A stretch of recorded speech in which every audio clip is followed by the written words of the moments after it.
This is the Big O Show. This is the Big O Show. This is the Big O Show.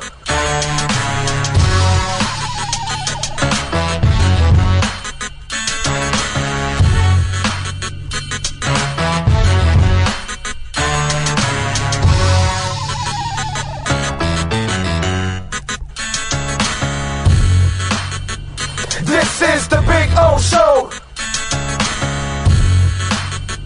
This is the Big O Show.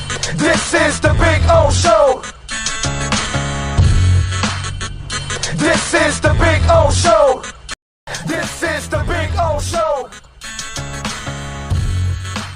Sports fans love a place with great food, cold drinks, and TVs everywhere. That's why sports fans love Sports Grill and their 7 amazing locations. Check out the Bird Road location at 11481 Southwest 40th Street in the back corner of the West Bird Shopping Center. Sports Grill is also now offering some great employment opportunities. All kinds of positions are now available from kitchen to hosting. Call for more information at 305-485-8845. From wraps to salads to amazingly delicious specialty dishes, Sports Grill is the home to the legendary special grilled wings. Since 1987, Sports Grill, good food, good drink, and good friends.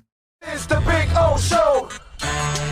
You're tuned in to the hottest sports radio. When you need your warehouse looking good while staying efficient, there's only one place to find the finest racks in the business. Pallet Rack City in Hialeah. 305-424-8547. That's 305-424-8547. Pallet Rack City is the company you need when you want your warehouse sporting the finest racks in the business. After all, who doesn't love a great rack? Pallet Rack City. 305-424-8547. That's 305-424-8547. Orlando, aka the Big O, he covers all the South Florida teams. For over 16 years, EJDconstruction.com has provided South Florida residents quality craftsmanship, accurate project management, and exceptional service. That's why EJDconstruction.com is an A-rated member of Angie's List and the Better Business Bureau. When you're looking for the right custom home builder for additions or home remodeling, please call my friend Eric at 305-433-4843. That's 305-433-4843 for EJDconstruction.com. Dolphins to the heat, well, you know what I mean. Monday to Friday, Friday Pablo in the... There's no need to drive around South Florida wasting valuable time looking for a new or certified pre-owned Acura. Go to the #1 volume sales dealership in the Southeast United States. Craig Zinn's Acura of Pembroke Pines. Purchase with pace and space in a dealership tailored to your needs. From home buying to providing that personal touch. Contact the 2020 Satisfaction Award winner Craig Zinn's Acura of Pembroke Pines. 888-776-5123. That's 888-776-5123. Or visit them at 15601 Pines Boulevard in Pembroke Pines.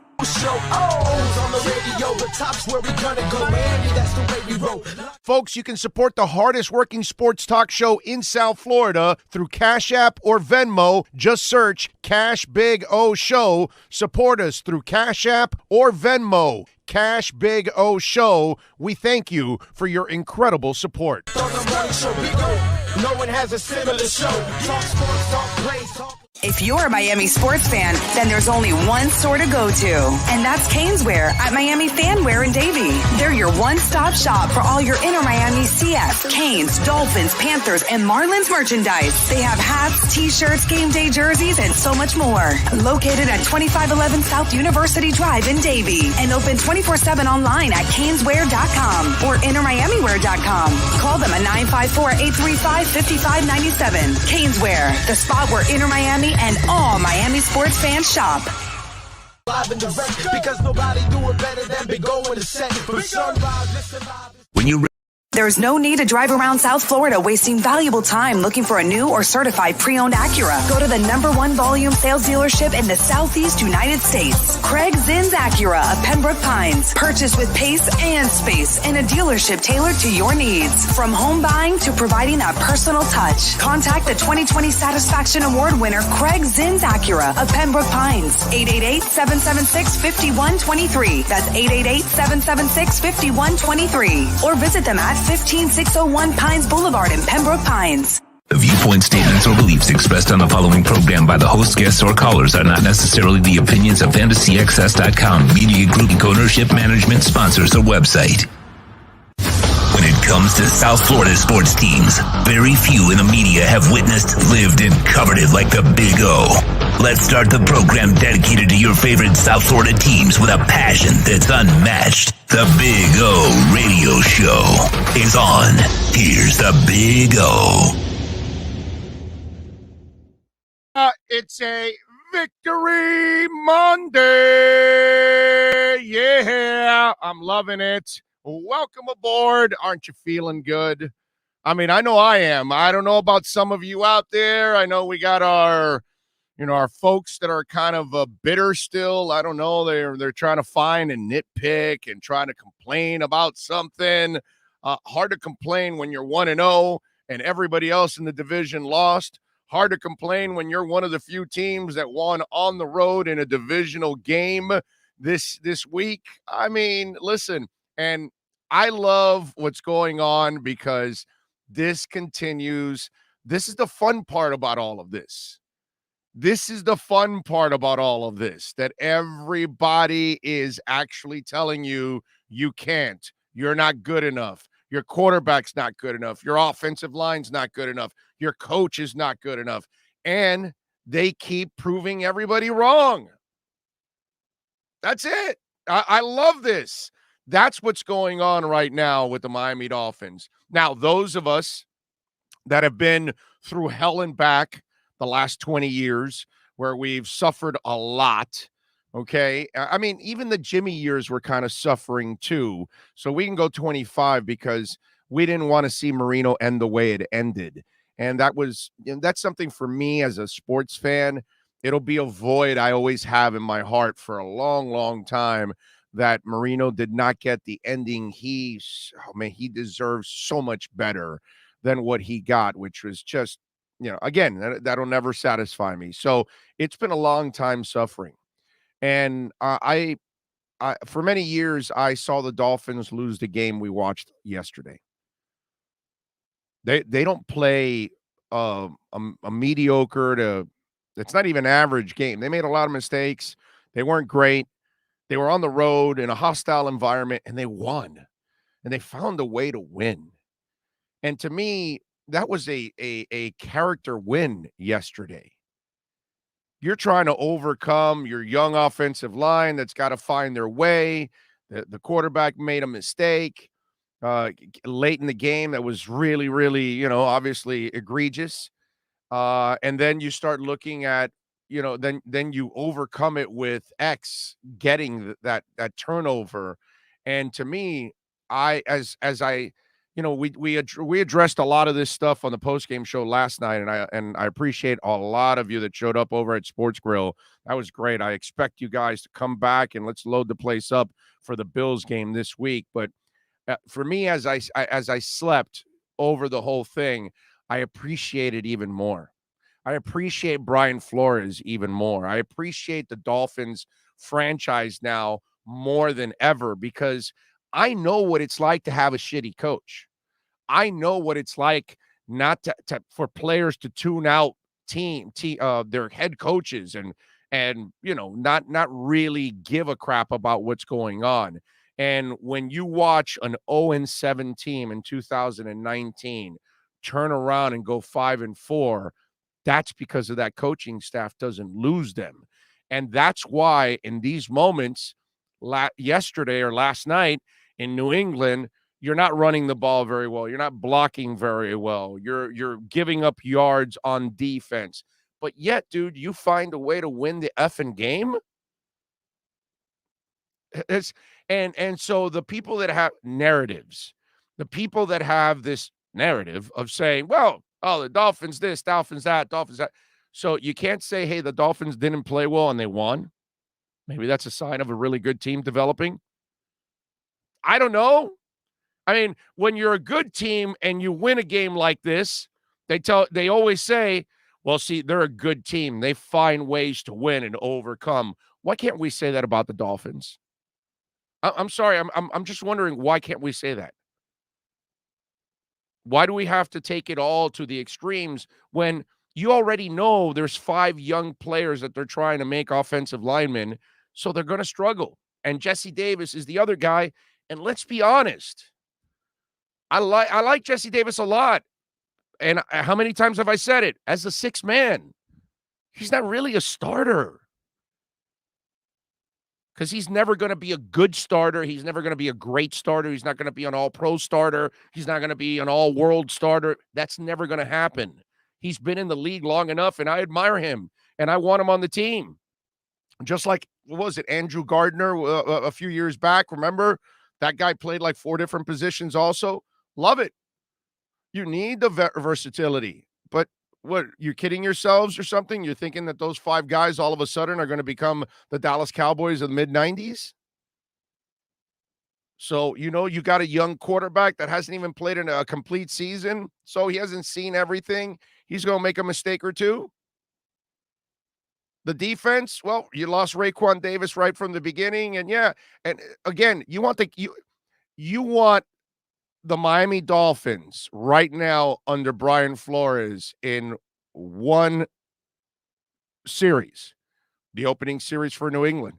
They bust out that long-ass run, and we're like, oh, man, damn, come on, guys.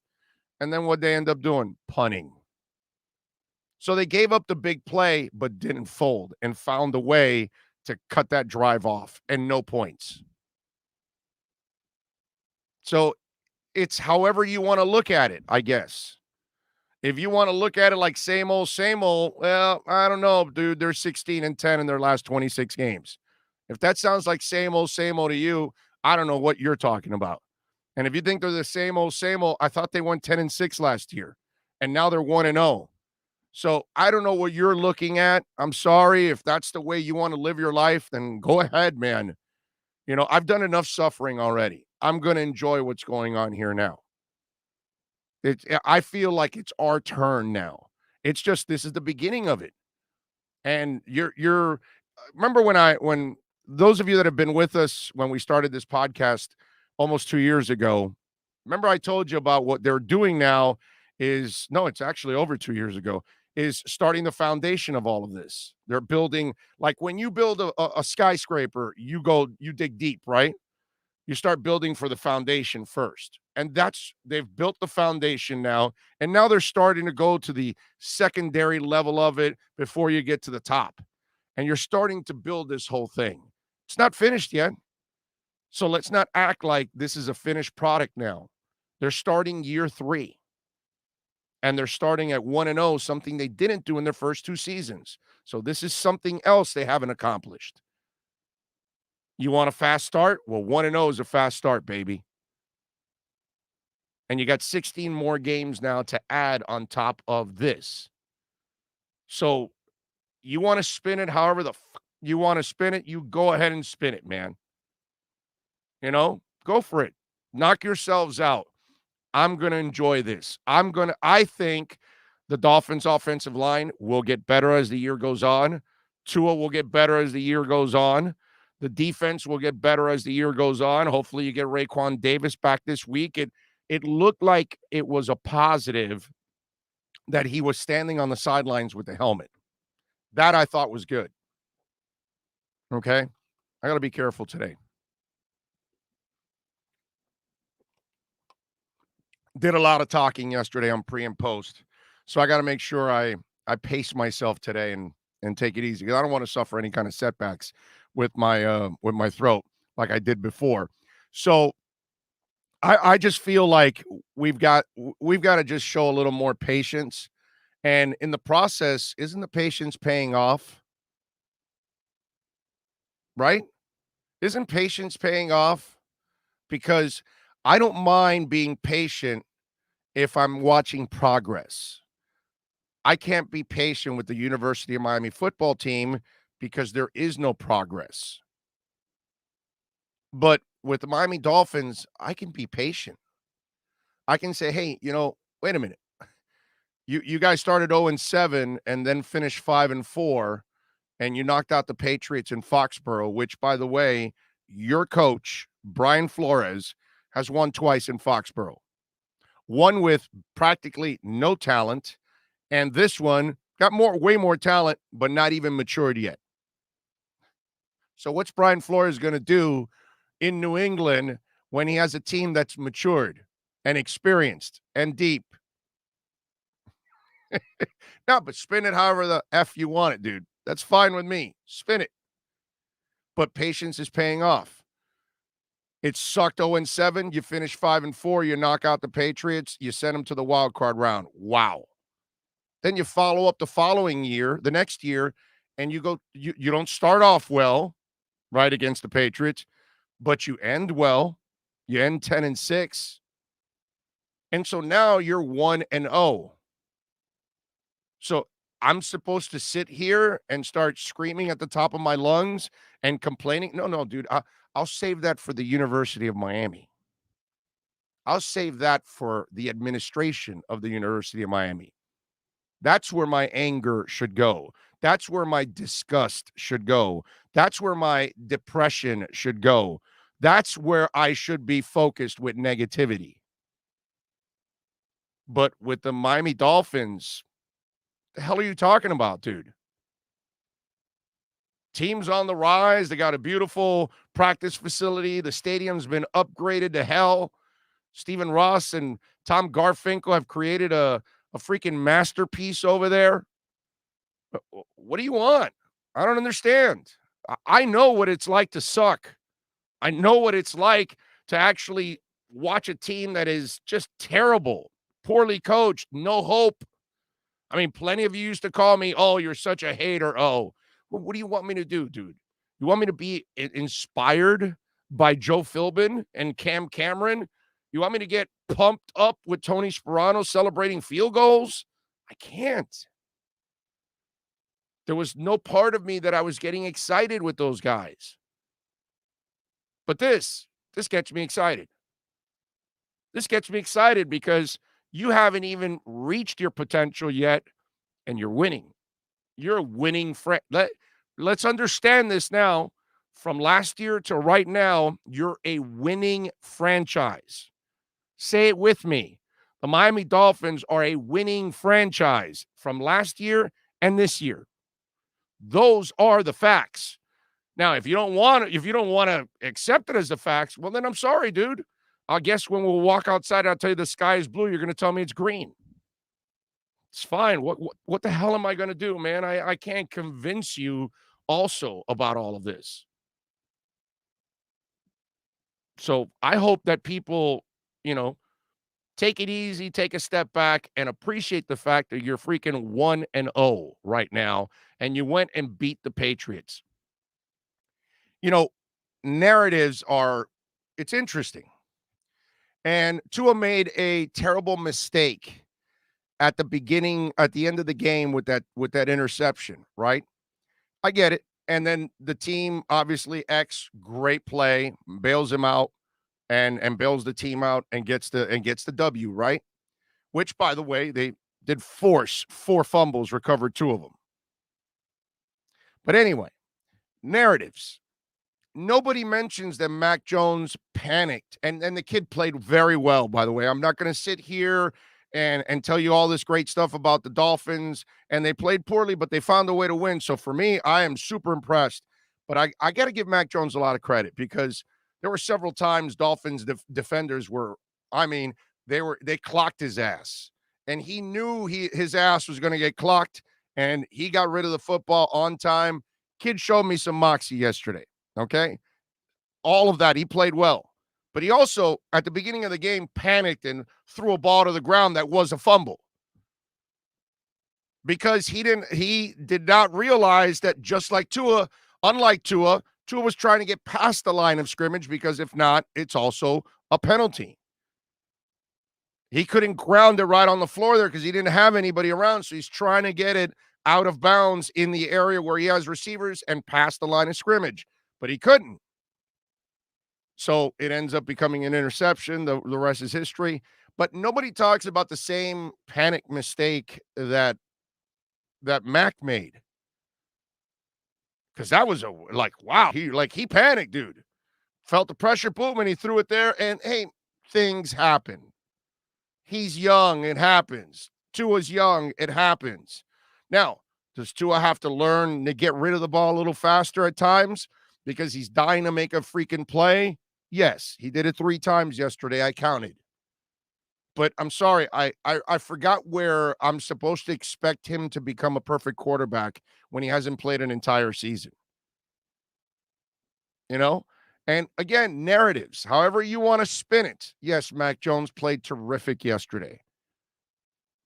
Now, I've seen people that write for a living, talk about it and say, well, Mac Jones played great, and then Tua didn't. Okay, who had the offensive line? Mac Jones. Who had the running game? Mac Jones. So you think Tua might have played better if he had a running game and the offensive line was as good as New England's was? See, sometimes if you're going to talk, at least put it in the proper context and say, hey, yeah, Mac Jones played better, but Mac Jones had the running game, had the offensive line that Tua did not. That really helped him. That brought balance. But if you're going to talk about the game, explain the game. If you're going to talk out of your ass or write out of your ass, and that's where you kind of tune me out already. And to me, that's it's so key to use context and set things up for what it is. I had a listener yesterday on the postgame show. Well, after week 1, who's got the better quarterback? And it's like, I get it. The kid played better, but do you understand what the elements were that allowed the kid to play better? Because our guy did not have the same kind of tools. But if you don't know the game, you say shit like that. And that's the problem. It's kind of the way people are looking at things. Instead of, okay, take everything into account and what happened and then assess overall. That's what people have to do. So good morning, everybody. I hope you all are doing well out there. Hope you're feeling good. I hope you're feeling like I am, because I am feeling absolutely fantastic. I mean, it is a great Monday to have the Dolphins in first place. It's a hell of a lot better than being 0-1. Anybody tells you that, you got a divisional game also in the bank, which helps you for the standings. You got a conference game in the bank, which helps you for the standings. And this is how you work your way to the playoffs. And if you're not happy today as a Miami Dolphins fan, then, man, I don't know. I think you need to get laid. You know what I mean? I think you need to go with Robert Kraft, who, there is no doubt in my mind he is visiting an Asian day spa today. One of our listeners tweeted a picture out to me. I think it was Adam, and he tweeted out a picture to me about it showed Robert Kraft in the box last night, and he had this constipated look, and I just said, yeah, well, it looks like the dude needs a visit to the Asian day spa. Little happy ending for him, makes him feel a little better. Fires off a Patriot missile, then maybe that he can deal with it. You know what I'm saying? So those of you out there that are bitter Dolphin fans, you probably need to go to an Asian day spa with the owner of the Patriots, Robert Kraft. Who knows? He might treat you to it too. He's kind of cheap. You can tell. When you're going to the Asian day spa to get your tricks, you're kind of cheap. You know what I'm saying? I mean, think about it. You're a billionaire. So are you going to go to the Asian day spa, or maybe rent out a penthouse suite, a couple of them, and, maybe invite like some really hot, high-priced call girls, I don't know. You're a billionaire. Just saying.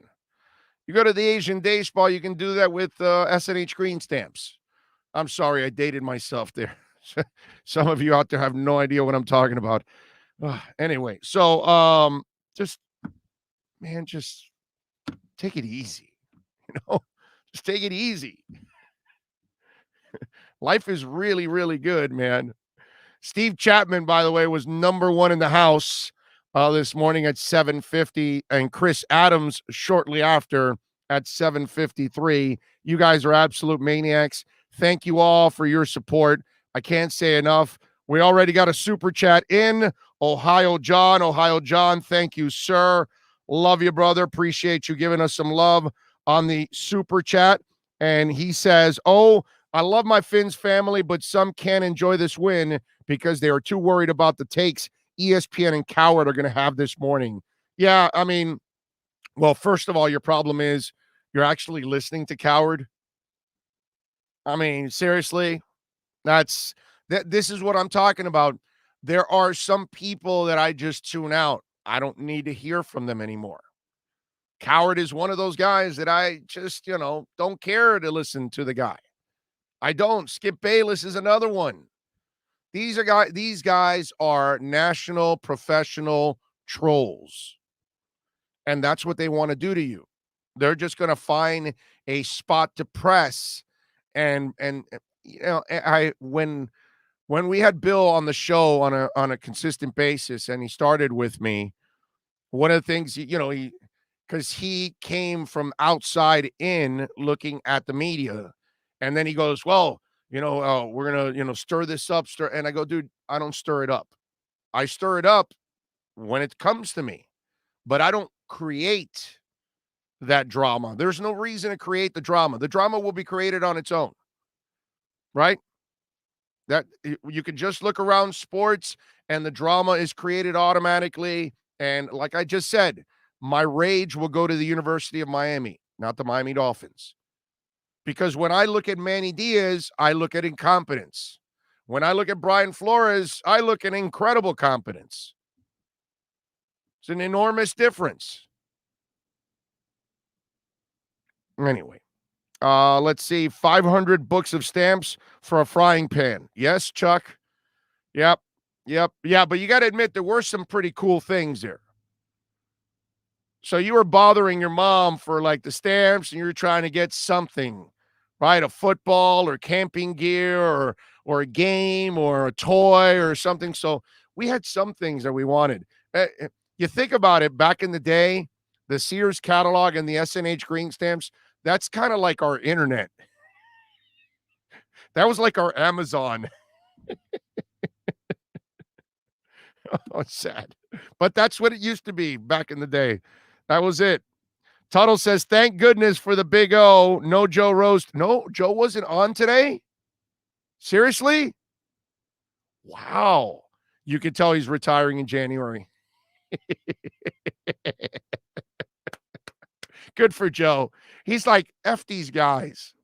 That's what I don't know. I didn't talk to Joe about this at all. He doesn't chat with me about what he does, but Joe's notorious for always being there on Monday. Nobody in the electronic business has worked harder than Joe Rose. That's not up for argument. That's not up for any kind of discussion. There's nothing here in South Florida electronic sports history. Nobody has worked harder than Joe Rose. Okay? Nobody does the crazy ass stuff. I would only do that if I had his TV job, that then I would fly back and do the morning show, because he has a passion for it, like I do. And so I would want to be there for the listeners on Monday. That's how he felt. But think about it. If he's not there now and he's retiring in January, it's like, and because, of course, Odyssey is such a piece of shit company, right? And Odyssey / Intercom is such a piece of shit company that they have fired and people have left, and they've lost over 70% of their talent all across the country. That's why they're losing their ass, and they continue to cut every single week. Every single week, they're still trying to find ways to cut shit out. Okay? And they'll be cutting out. QAM is going by the wayside. It'll disappear next year. It'll become a news or something else. It'll become some kind of other outlet when it's all said and done. So I'm sure Joe's like tired of the bullshit. He's leaving in January. He's just counting down the days, and that's probably why he didn't do it on today. Wow, I'm shocked. But now that I think about it and think about, like, you know, he's history as it is, he doesn't care anymore at this point. Why should he sacrifice for them and show up on Monday and help the station? Right. That makes a lot of sense. So, you know, more power to Joe. That's all I can say. Dougie Fresh says, "Oh, by the powers invested in me, I officially decree for all Finns fans that September 12th is Asian Day Spa Day." I like that. I like that. That makes a lot of sense. I'm with you there. Let's see. He was still in Boston. He called in. There you go. But he still would have done the show. I'm telling you. The fact that he just called in. Right. And by the way, he flies with the team, doesn't he? He was still in Boston? That's kind of weird. Wow. Did Cephalo call the game? Yeah. I'm sure he did. Cephalo's still on the call. Eric Storm says, "Will Fuller returning and Parker on the other side? Who for Buffalo is trying to cover Waddle in the slot?" I got to look it up now to tell you, my brother, because I can't remember who the hell the slot corner is. But that's, you know, you can put up you got a phone and just put the Buffalo Bills depth chart and then look at the third corner and it'll show you there.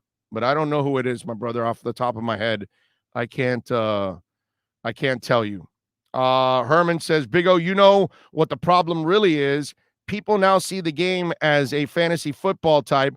They don't know how to separate the real game from full stats fantasy game." You're probably right. You're probably right, Herman. There's a lot of fantasy in the thoughts of it all. Nico Jones says, "Oh, talking about Kraft getting rubbed out is making me sick to my stomach." Well, I didn't tell you to come up with the image. The hell's wrong with you? I just said he was going to an Asian Day Spa. I didn't tell you to come up with an image. I mean, seriously, dude, do you really want to think about his shriveled up penis? No, of course not. Don't do that to yourself, bro. You're an hour and a half away from lunch. It's not a good idea. Steven Caparella says, "Home opener, chance to start 2-0 in the season and division, and an early 2-game lead on Buffalo. Hells to the yeah." You're right about that, baby. You are right about that. John Rouse is in the house. He says, "Oh, can we get rid of Manny Diaz, please? I'm going nowhere, failing forward fast." Let me tell you something, John, and everybody else that's a Canes fan. All right? I'm going to say this, and I'm going to speak the truth. All right? Manny Diaz doesn't matter a damn bit. Complaining about Manny Diaz doesn't mean jack. What you got to complain about is the administration, my friends. The administration is the one that hires Randy Shannon. The administration is the one that hires Al Golden. The administration is the one that hires Manny Diaz. Are you watching a pattern? And so that's really the problem. It doesn't matter what Manny Diaz does, ladies and gentlemen, because if he sucks enough already to get fired, which he does, all they're going to do is hire another Shannon, another Golden, or another Diaz. The administration makes a boatload of money on the medical side. The athletic department, well, they don't make a lot of money in a lot of other sports, but football is the one that they could. If you want to compete with Alabama and Ohio State and you want to become, a national champion and you want to challenge Clemson, you got to go get yourself an elite staff. Not just a head coach, but an incredible coordinator and an incredible defensive coordinator. And you got to spend an F load of money for those guys. If you're not willing to spend that and you're not willing to do that, the University of Miami will never be elite again. And it's never going to be elite with a guy like Manny Diaz. I mean, when he's coming out, that's what App State does. I mean, like, come on, dude. Please don't embarrass yourself. You're already embarrassing as it is. It's really pathetic.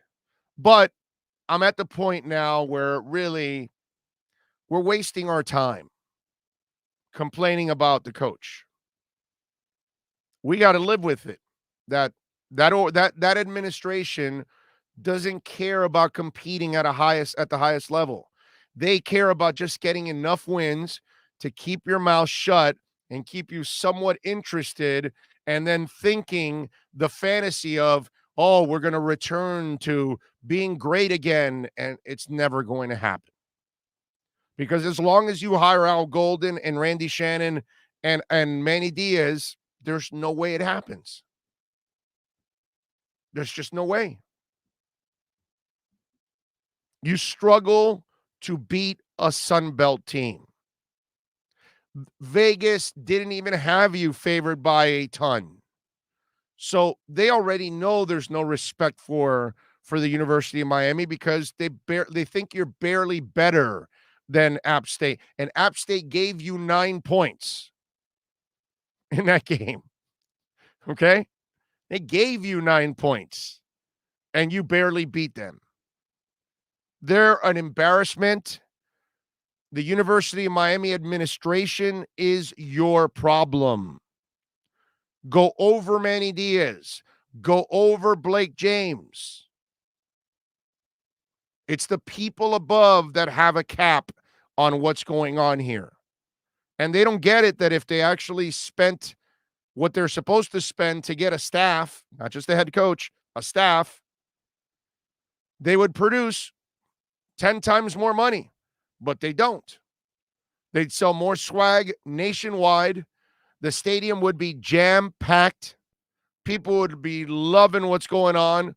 But unfortunately, what you're doing is you're killing off your fan base. Little by little. Remember, the University of Miami is not FIU and FAU. And what I mean by that, I'm not talking about football, ladies and gentlemen, relax. I'm talking about alumni base. If FIU and FAU ever got to the point that they were really, really good and impressive, they've got such an enormous alumni base that they could easily pack stadiums and get support. Now, would that ever happen? I don't know. You know what I mean? Butch Davis, give me a break. And, whatever. So it's just, you look at what's going on, and in the end, it's all about the administration. They're not willing to go to the extremes that you need to go. And in today's college football, look, years ago, that wasn't the case. Miami could win with a bench and a whatever. They had like 3 pieces of equipment, no facility, whatever. You could find the under the radar coach. He could get the recruits in, and you would win. Nowadays, these kids, oh, dude, they got to make sure that you're giving them, your Adidas or Nike or something, and then you've got to have every piece of equipment in the world, the most modern facilities, a kitchen that's like 100 yards long with buffets every day. And if you don't have all that stuff to baby them, you can't get them. You got to have maybe an Asian day spa also stuck inside the school.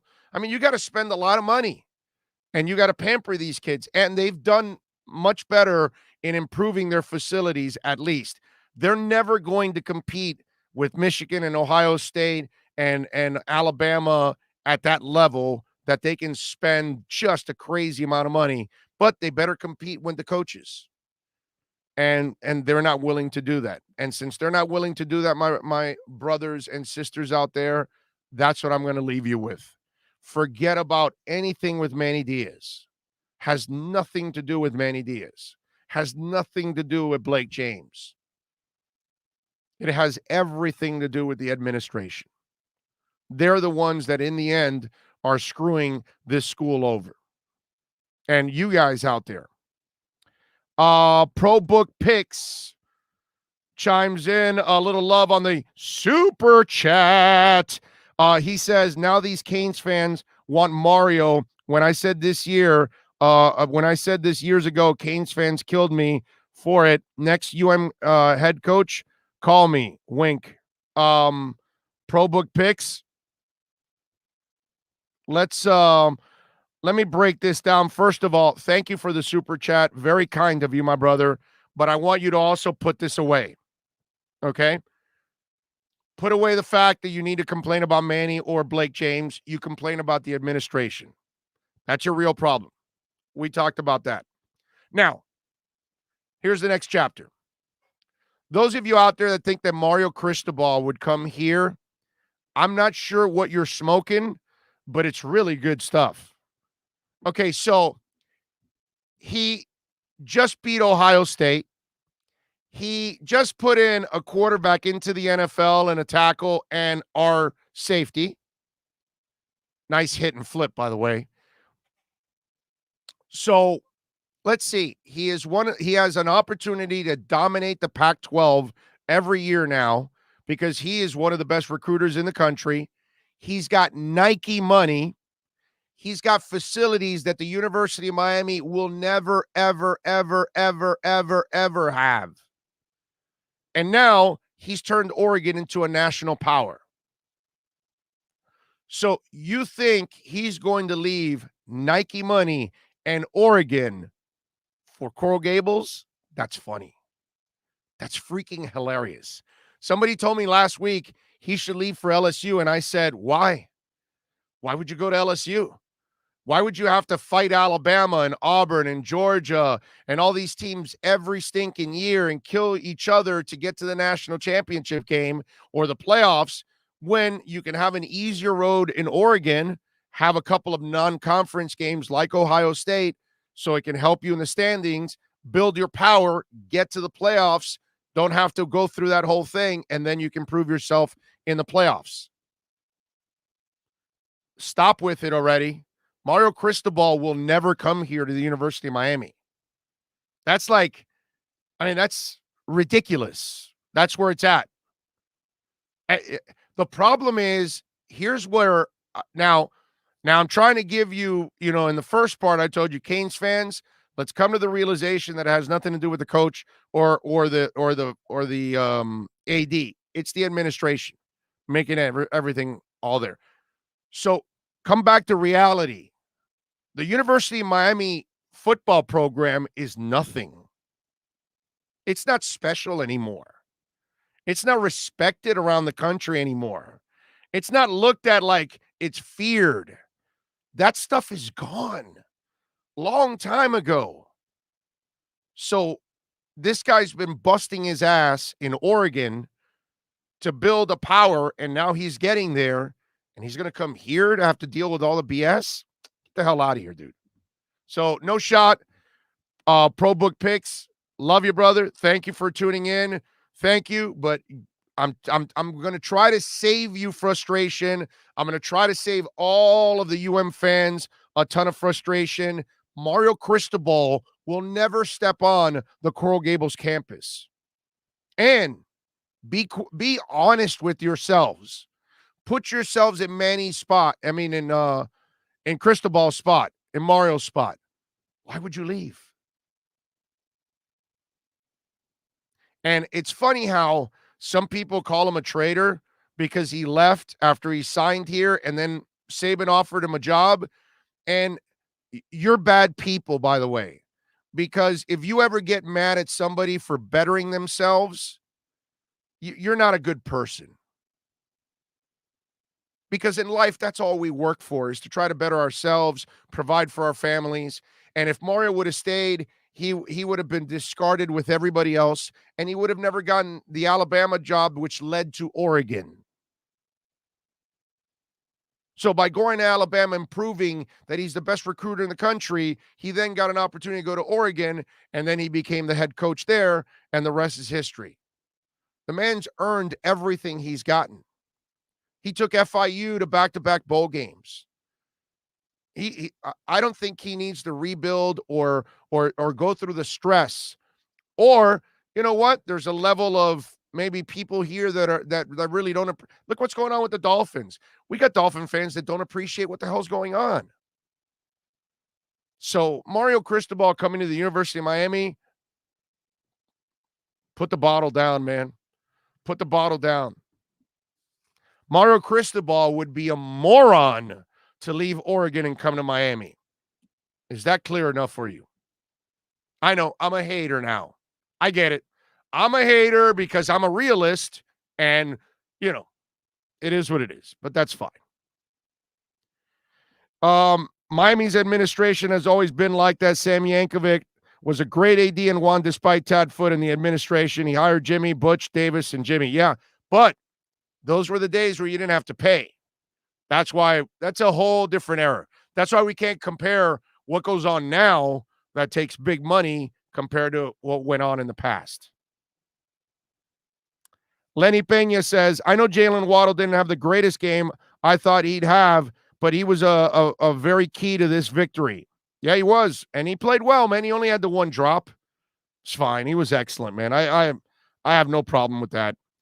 Doesn't yesterday's win truly show that this is a very young, hungry Finns team, how to stay mentally tough till the end? Amen. Amen. Brooklyn Rob says, great post game yesterday. I think you had to close 1,000 viewing during the broadcast. Great job, brother. Thank you. Appreciate it. It's got close to 8,000 now. Webcamschat.com, hot girls and boys video chat. What do you think is going to happen to that right now? Huh? Give me the answer on the chat board right now to the people that just put up that webcam. Huh? What do you think we're about to do? Come on, give me the icons. Show me the icons. Let's go. I want icons. I can't do it until I get an icon. No, you know which icon I'm looking for. Yes, Ian, but you got to show me the icon. Yes. Come on. There we go. Yes. The ghost, the bat. You're out. Your history. Joseph says, I live up here in New England, and I'm telling you that people are feeling tight up here, even after taking this talking smack to me on Friday. Pats fans living off Brady's coattails. Oh, yeah, there's no doubt. Daryl says, I agree, Big O. Cristobal would never leave Oregon for UM, and Miami isn't even attractive enough. Go get Napier. Listen, if they gotta go get an expensive staff, a high quality staff, or if not, you'll never compete again. That's just the way it is. You'll be what you are. You're a mid-major now, is what we use in. That's the term we use in basketball. Same thing. Big O, I am new to the show. I love you. I love, yeah, man. If the Dolphins play like they did yesterday, are they beating the Bills on Sunday? Alexander, I've been saying this for several weeks now. You no longer, as a Dolphin fan, walk into a game saying, oh, it's an automatic loss. No, I'm done with that. This is a team that can beat anybody, dude. So, yeah, they almost beat them last year. They can beat the Bills.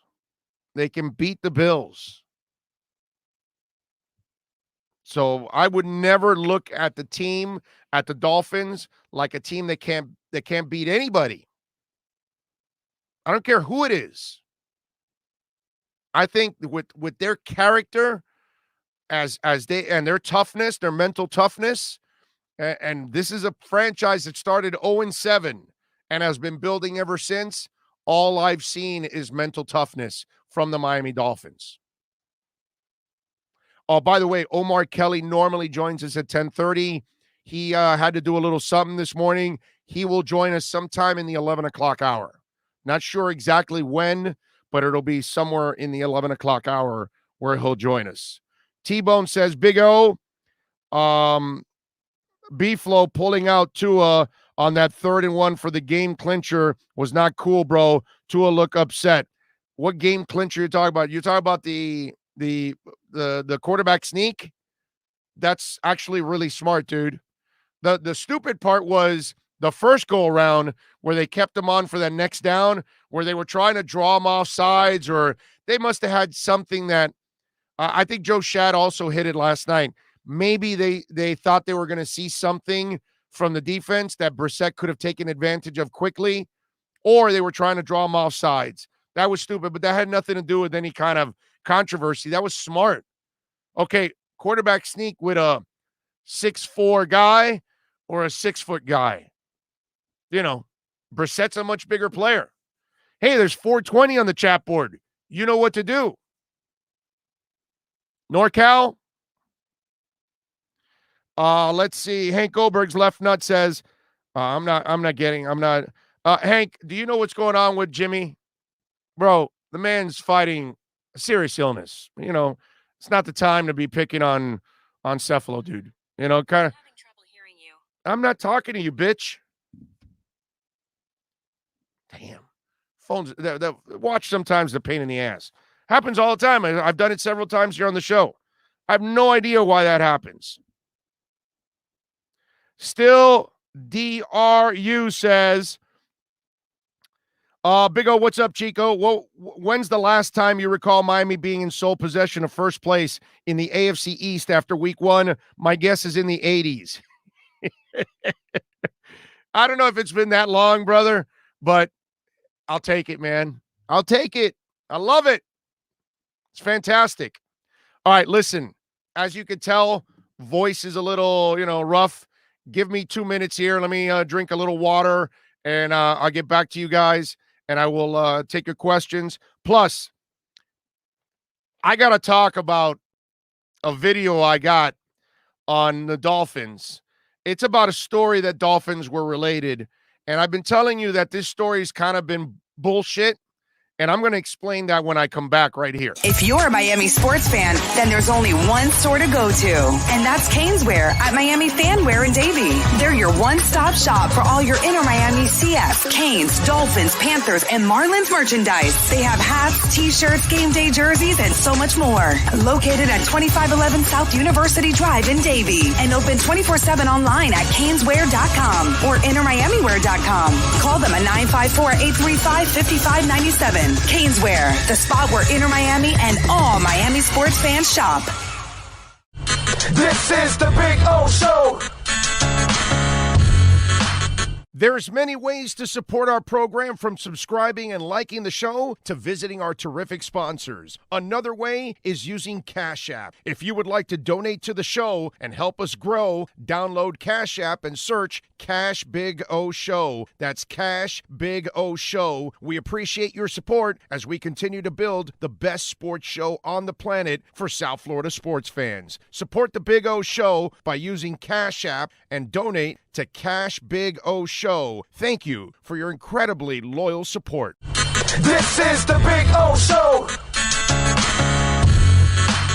There's no need to drive around South Florida wasting valuable time looking for a new or certified pre-owned Acura. Go to the #1 volume sales dealership in the Southeast United States. Craig Zinn's Acura of Pembroke Pines. Purchase with pace and space in a dealership tailored to your needs. From home buying to providing that personal touch. Contact the 2020 Satisfaction Award winner Craig Zinn's Acura of Pembroke Pines. 888-776-5123. That's 888-776-5123. Or visit them at 15601 Pines Boulevard in Pembroke Pines.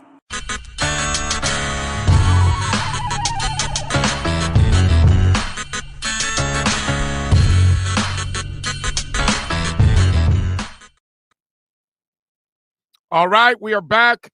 Thank you all out there for waiting patiently. I also will ask, please, to smash the hell out of the like button. I see we got a lot of people there on the chat board. Let's smash the heck out of that like button, and let's bring that number up. I'd appreciate it immensely. I don't think I could do this with a cough drop. Sorry. Let me get rid of the cough drop. It's hard to do it with the cough. I gotta It's now I'm learning that after I do I wish it was a day game like next week. So it gives you plenty of time to kind of recover. You know what I mean? Because I did a lot of talking yesterday. So it's just one of those things. Anyway, but I appreciate all of you hanging in there. And I wanted to share with you a video that it kind of explains a lot of the things that have been going on with the whole Deshaun Watson thing. And one of the things that I've been telling you about this is that I believe, and I've said this over and over again, I believe the Dolphins were interested, but I believe that they were interested initially but like the reports that came out recently, like, oh, well, they're trying to inquire and this and that.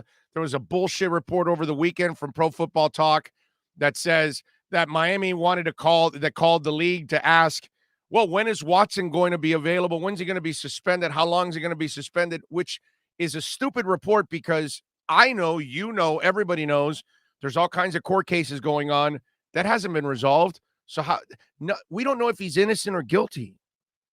So until we know that, how could the NFL act on it, right? It makes no sense. So here's Jay Glazer, and I want you to listen to this video and what Jay says about Deshaun Watson and what's gone on so far. And he's pretty well connected, okay? So check out Jay Glazer going here. forward. I don't see a scenario where Deshaun Watson ever plays for the Texans again. And the wild part is he still working out for the team because he's still on their active roster, but they're keeping him separated from everybody else on the roster. They want this to be Tyrod Taylor's team. Lately, they've let it be known that, he could be traded for 3 ones plus a combination of 3 picks or players. They already had that. They had 3 ones and 3 threes going into the NFL draft. They had 4 teams who were really interested back then. They said, absolutely not. We're not trading them. Weren't taking any of the offers. I think that they really overshot their step in this. Sounds like it, to say the least. And those 4 teams, most of them have all dropped out, by the way. They already had that. They had 3 ones and 3 threes going into the NFL draft. They had 4 teams who were really interested back then. They said, absolutely not. We're not trading them. Weren't taking any of the offers. I think that they really overshot their step in this. Sounds like it, to say the least. And those 4 teams, most of them have all dropped out, by the way. So this is, and Jay's pretty well connected, and this is the first time he chimes in, which tells you that the reports lately were bullshit, that there was some negotiating going on. Jay just told you the offers were way back months ago when it initially happened. And that's what I've thought, that, yeah, they were initially asking, but lately they're not negotiating for him. They're not trying for, because there's all kinds of cases right now going on.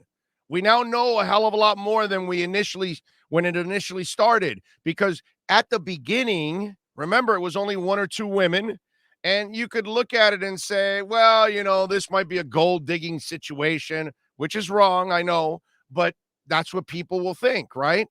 And then automatically it started to add more and more women, and you knew the problem was much more serious. And then by that point, by now, all these teams pretty much have dropped out. Nobody's negotiating when you don't know. That's why there's too much bullshit that goes on out there and a lot of BS reporting that's going on out there. And that's part of your BS reporting right there. Okay. And listen, I don't want to harp on this too much. This is a waste of time because I've been doing this stuff. I've been doing this business. I've been doing radio for 31 years. Okay. And now this is a different form of radio that we do now because it's on a digital side is how we do it. But I've been doing sports talk for 31 years in this town.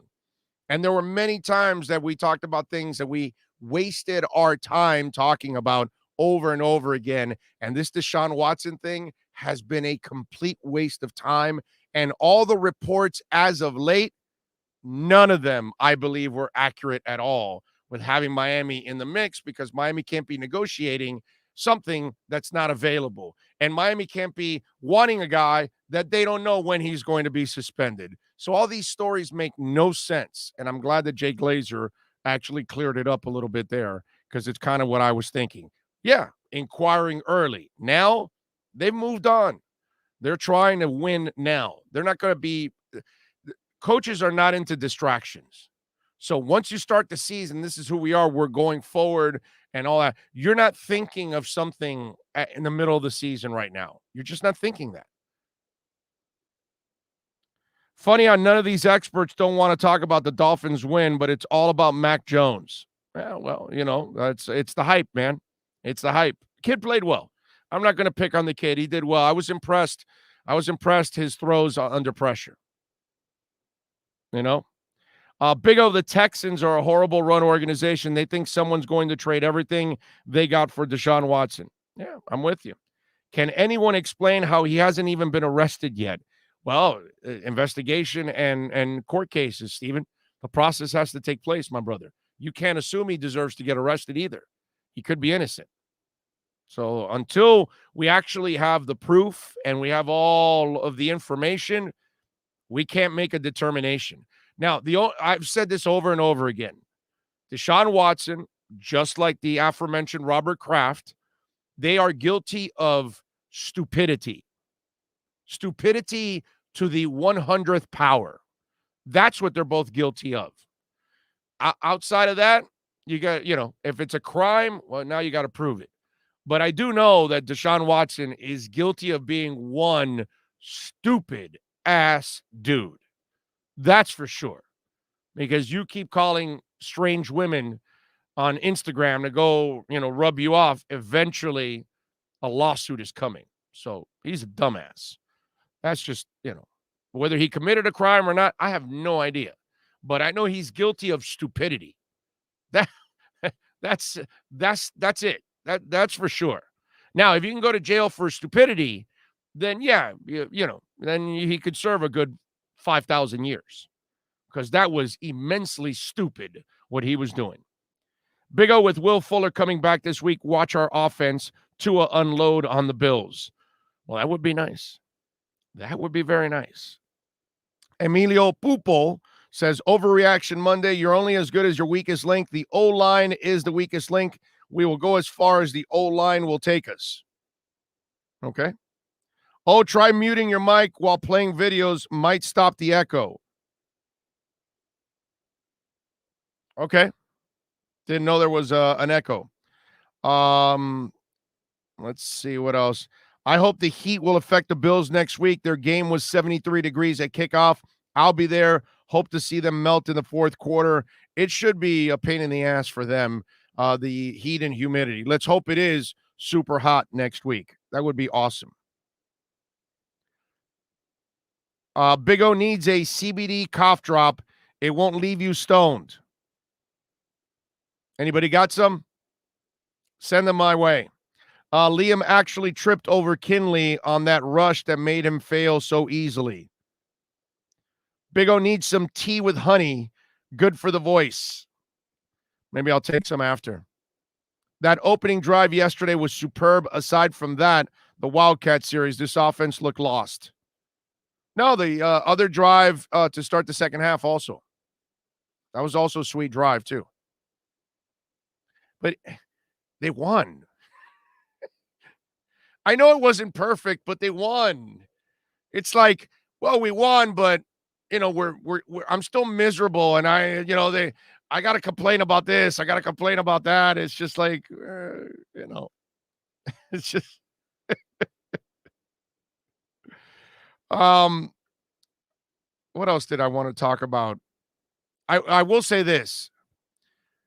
I hope that the offensive coordinators never decide to do what they did with Brissett yesterday. Not the quarterback sneak. I love that. That was a great idea. I didn't even think about that. Like a quarterback sneak. Why have Tua take any kind of punishment? Guys have gotten injured with that. I mean, Mahomes got injured on a quarterback sneak a couple of years back. So I am good with the quarterback sneak. But that next play, don't get too cute. Okay. That's something that I will be pissed off about, right? Because that one was baffling.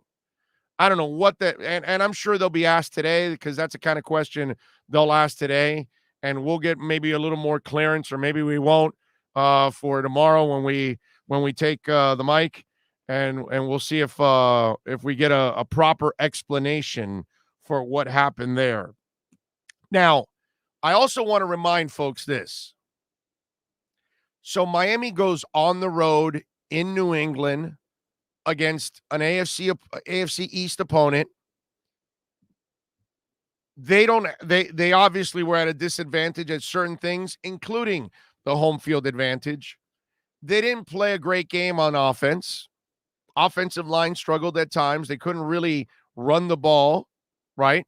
Passing game was decent, not great. That's why I gave Tua a C+ in that performance. The defense gave up, some yards, obviously. So they didn't play well, but they won. Okay, so they can't get better? Because I love how it's spun, how I get it. There were struggles. There were things that we were unhappy with. I'm with you. I understand that it wasn't perfect. But then, like that one guy, whoa, the O-line's terrible. It'll take us as long as we'll go as far as the O-line, this and that. Okay, the O-line wasn't great last year. They did win 10 games. So no shot that they'll get better.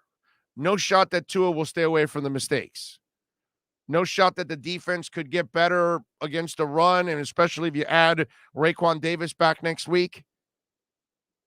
That's the other part that I don't like, is that it's already assumed that, okay, it's almost like people are spinning it like, well, you're a really bad team that got lucky and you won, and then that's it. Which, there's no luck when you force 4 fumbles. There's no luck when you force them to settle for field goals.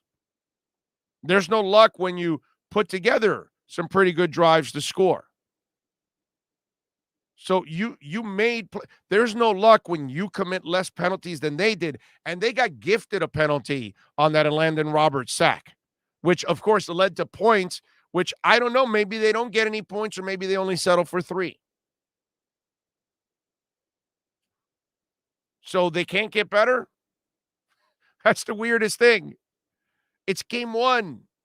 And, okay, what is the track record of Brian Flores and his teams in the first 2 years? Do they not get better as the year goes on? Yeah, they do. So they can't do it again? Since they've done it the first 2 years? And even the first year, they got better with no talent.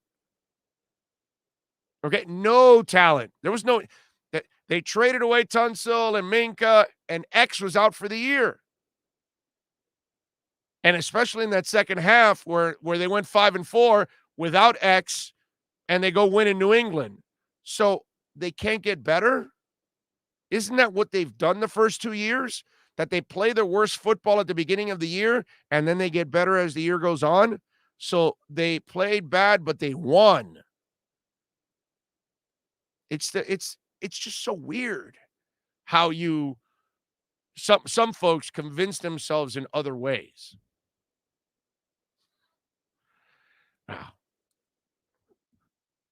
Let's see. Eric Cotton says, Flores' teams usually start slow and improve over time. Fins fans, myself included, are just traumatized into assuming the team will get worse over time. Exactly. Dude, Eric, that is so good, dude. That's so good of a self-evaluation of some of our fan base, and including yourself. You threw yourself in there. I love that, man. I love that.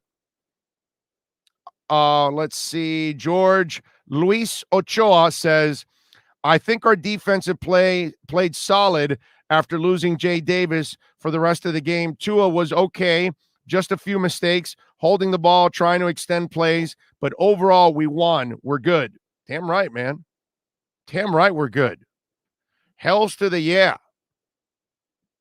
All right, let's start off hour number 2 right here on the show. There's no need to drive around South Florida wasting valuable time looking for a new or certified pre-owned Acura. Go to the #1 volume sales dealership in the Southeast United States. Craig Zinn's Acura of Pembroke Pines. Purchased with pace and space in a dealership tailored to your needs. From home buying to providing that personal touch. Contact the 2020 Satisfaction Award winner Craig Zinn's Acura of Pembroke Pines. 888-776-5123. That's 888-776-5123.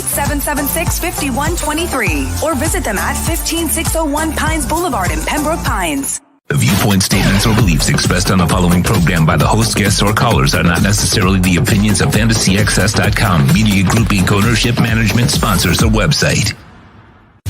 When it comes to South Florida sports teams, very few in the media have witnessed, lived, and covered it like the Big O. Let's start the program dedicated to your favorite South Florida teams with a passion that's unmatched. The Big O Radio Show is on. Here's the Big O. Welcome back. It's hour number 2 of the program. Omar Kelly will join us at some point in this hour. So we'll have some fun. We'll talk to him. By the way, I did turn down my mic. Even though my mic, it says it gets muted when I go to the break. It gets muted. So I don't know. Was there an echo now? I don't know. Fill me in on that.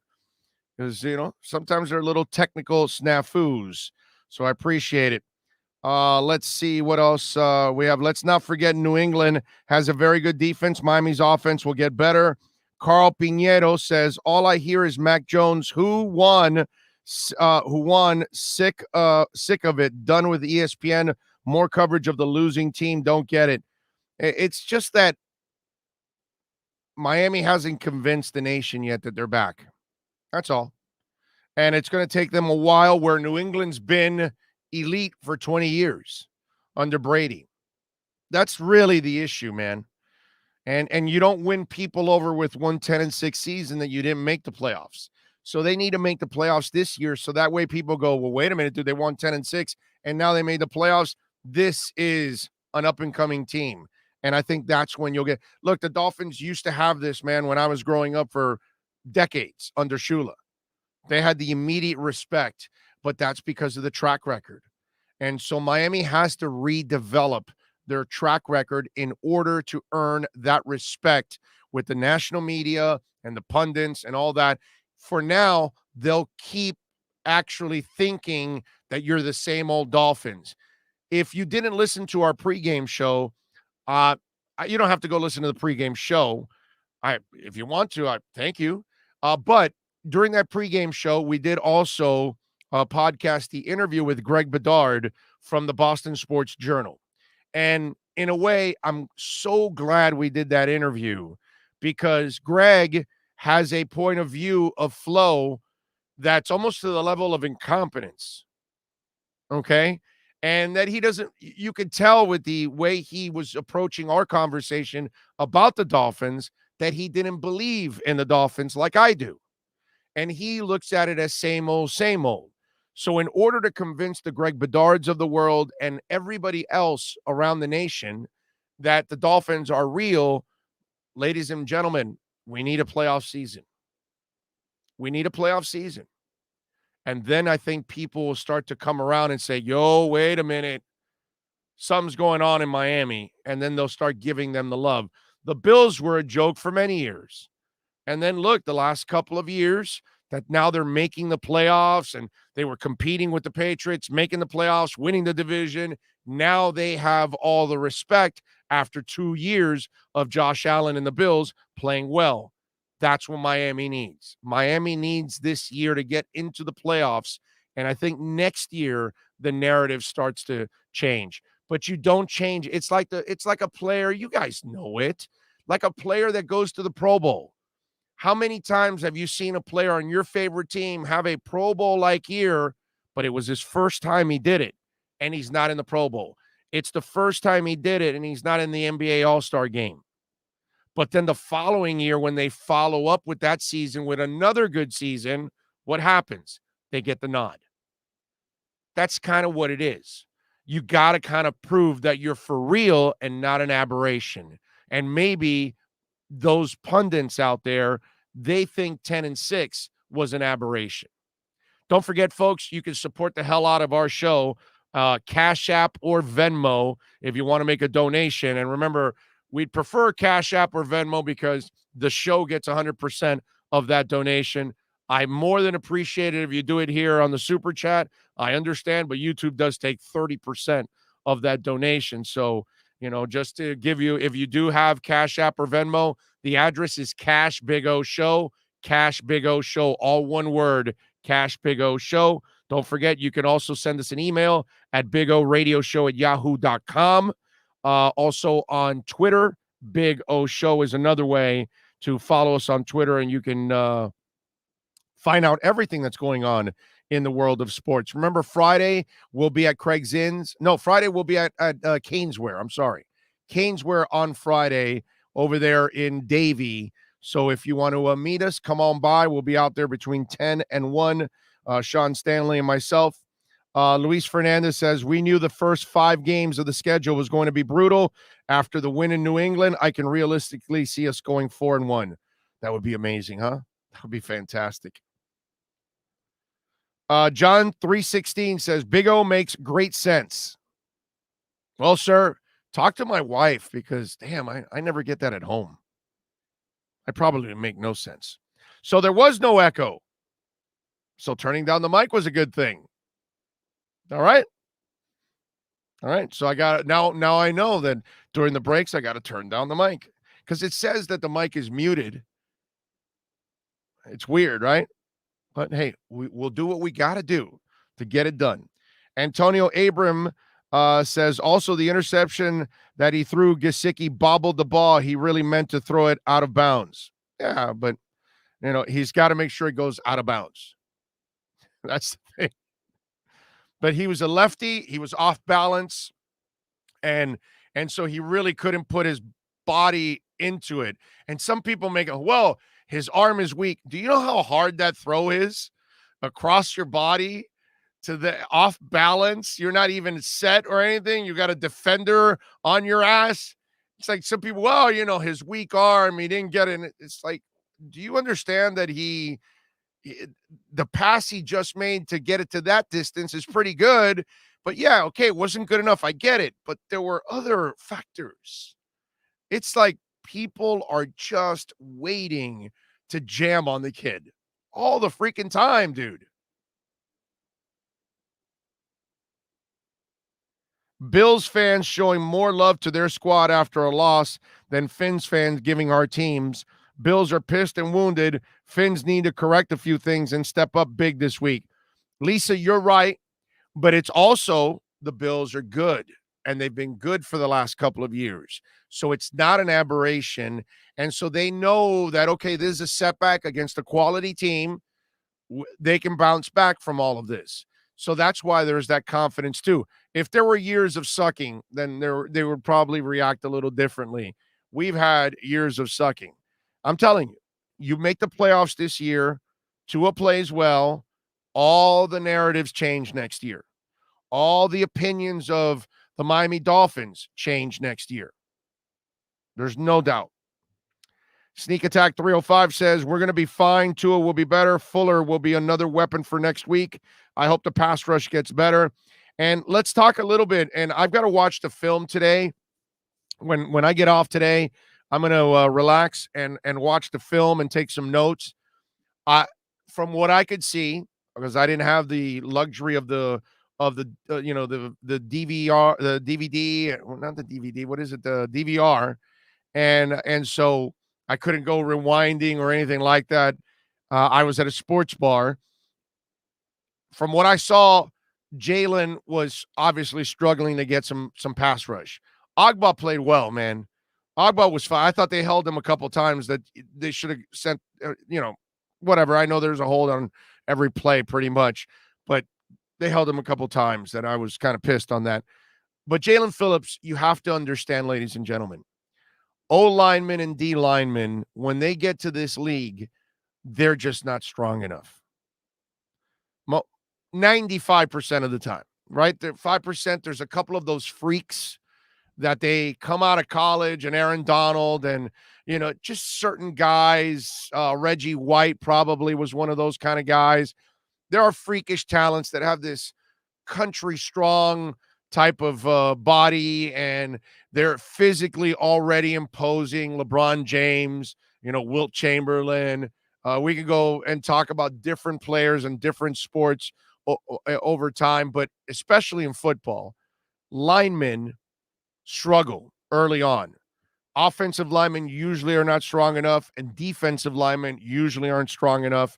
And I'm sure that's the case for Jalen Phillips. And then the other part of Jalen Phillips' game is, do you think that kid has the hand skills right now that he needs to fend off tackles? Hell no, dude. He's getting engulfed by them because he has to learn how to break free from all that stuff. And he will, but it's going to take him a little while to kind of figure that out. And he's got to learn from Agba. Maybe JT can teach him a couple of tricks. Obviously his defensive coaches are going to try to teach him as much as possible. But when you get to this level, all these guys are blessed with incredible God-given ability. What separates everybody at the next level is the mental side of it. It's the side where you're committed to technically becoming a better player. And those are the things that Jalen Phillips is going to have to work on in his first year here with the Miami Dolphins. Now he's getting the experience. So now he's going to see all kinds of tackles and see what they do to him. And he's got to learn how to fend all that kind of stuff off. Hey, this is going on with Tua too. He hasn't played 16 games, and I don't even know if you see everything in 16 games. It might take you 2-3 years to see everything as a quarterback. So you've got to kind of experience all of this. They can tell you all they want. They can draw it up on the chalkboard. They can do all that stuff. In the end, you got to live the experience. How many of you have gone to a job that you weren't that good early on until you had the experience, until you failed, until you tried to figure things out, and then you were able to move forward and become a perfect employee or a really good employee in the process. We all got to go through the growing phase, ladies and gentlemen. Jalen Phillips is just part of growing. Javon Holland, I love Javon Holland. You think he's not going to make mistakes? You think he's not going to get tripped up by something a couple of times? Hell's to the yeah. But this is part of, this is why I'm more excited about the Dolphins than I've ever been. Because they're so damn young and they're winning and they're getting better. Because they got a coaching staff that will coach these guys up and get them better. We have watched players get better under Brian Flores. Several players. The team has gotten better. But, ladies and gentlemen, we got to be patient. But I on the pass rush side, I think one of your gripes, that's why I brought up Jalen Phillips, I think that's one of them. And it's so key that somebody opposite of Agba becomes a force so you can really open things up. And then all of a sudden, if Agba and Phillips are playing like werewolves, holy shit. You don't know when Van Ginkel's coming at you. You don't know when another corner safety blitz is coming at you because you've got to worry about the two werewolves on each side. But Jalen Phillips is not going to become that guy right away. I don't even know if he'll become that guy this year. If he can get 5 to 7 sacks this year, I would call that a really good year for him overall for his first year. That's how I would label it. Let's see, what do we got here on the chat board? Frank C. says, my biggest concern with Tua is not that he isn't going to be special and elite. It's that it doesn't happen fast enough for management and they lose patience and give up on him too quickly. Frank, it all depends on results, my friend. If he wins, I think everything will be all right. If he stays away from the kind of play he made at the end of the game yesterday, everything will be fine. What we have to see is, can he learn from his mistakes? And he will. He's a really smart kid. I have a lot of confidence that Tua will be good. Folks, don't forget to please smash the hell out of the like button. It is incredibly important that you help us out in smashing that like button there. Big O, should we start Liam at left tackle or right tackle? I believe he should be a starting tackle. I'm glad you brought that up, John, because I think it's the inevitable is what's going to happen. That's what we're looking at, the inevitable. And this week, when Austin comes back, will there be competition at left tackle between the two? Or will they plug Austin Jackson right away and move Liam Meikenberg over back to right tackle? But I think in a perfect world, my friend, they would love for Austin Jackson and Liam Meikenberg to develop into the tackles and move Jesse into being the sixth man. I like Jesse, but I like Jesse as a reserve. I think that's where he's best suited. I don't think Jesse Davis is a high-quality starting offensive lineman. I know my man Omar has a man crush on Jesse, but, he and I will differ on that one. While I like Jesse, but I like him as a reserve, a top reserve, big time. And that to me, he is great at that position as the reserve. But he's not a starter. So in the end, my friend, yes. But again, I will warn all of you, like I've warned you all over and over and over again. Come back to reality with me. Okay? Solomon Kinley, Eichenberg, Austin Jackson, Dieter, and Hunt. The 5 draft picks will not all succeed. It's impossible. I know. I'm Mr. Negative now. I'm just being realist. It's impossible to draft 5 people and you hit on all 5 and you're going to have it. So prepare yourself. 2 or 3 of these guys are going to fail. And that's normal. And then they're going to have to get another guy or 2 next year. And it's not, oh my God, how many picks we're going to spend on the offensive line. It's just you can't hit on every pick. And none of these picks are like top 5 can't miss players. The guy you took the highest is Austin Jackson at 17 or 18. So if he fell that far, he's not an elite tackle. He's the next level after that. He's got some holes in his game. And then if you fell into the 2nd and 3rd rounds and the 4th rounds, well, then obviously you got some holes in your game. So let's, perfect world, man, we want all 5 guys to hit. That would, as I've said before, if Chris Greer hits on all 5 guys, then you give him a lifetime contract. You never allow him to leave the Miami Dolphins ever again because he would be labeled as one of the greatest GMs of all time. The guy went to fix his offensive line. He drafts 5 guys and hits on all of them. Sign him up forever. Never let him walk out that door. Now, if he misses on 4 or 5 of them, then that's really bad. But if he hits on 2 or 3 or misses on 2 or 3, that's average. It's average. I'm just trying to prepare you for the reality and what really is going to happen here. Okay? I hope I'm wrong. God, I hope I'm wrong. I hope Austin Jackson and Eichenberg turn into all pros. I hope Dieter settles in at center. I hope Solomon Kinley and Hunt become road grading hogs that run the hell out of people over. Love it.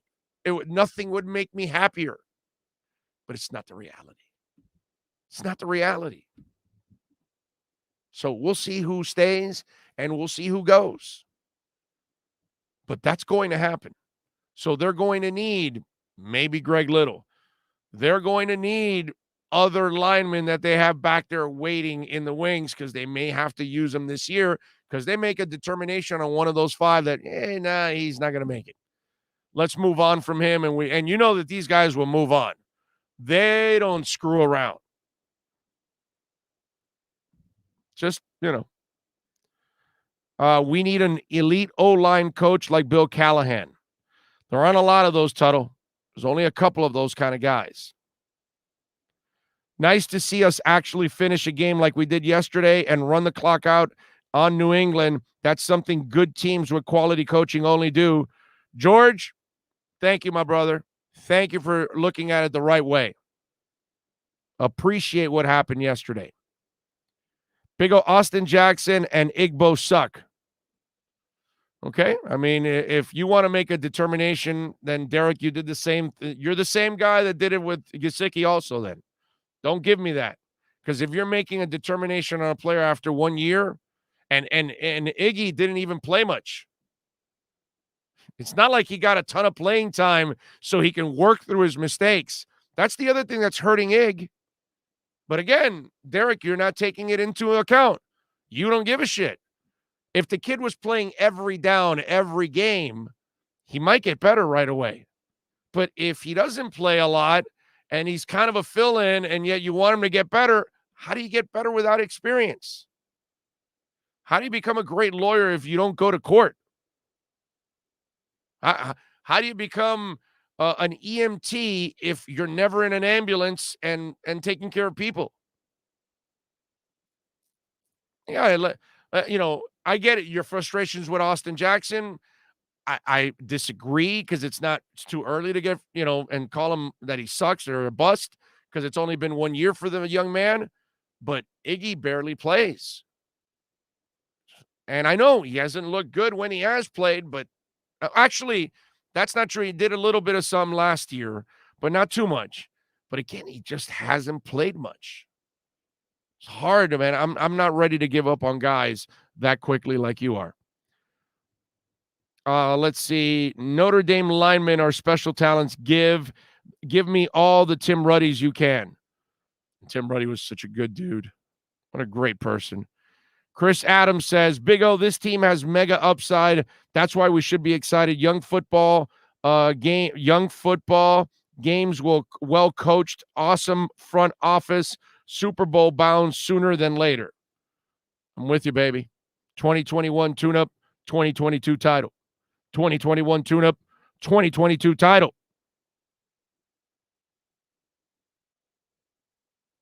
Smash that like button. X-Thunder Cleese says, you can learn more from a few fails than you can from success. You are so right, sir. One of the sayings I have over the years is that success is fed off of failure.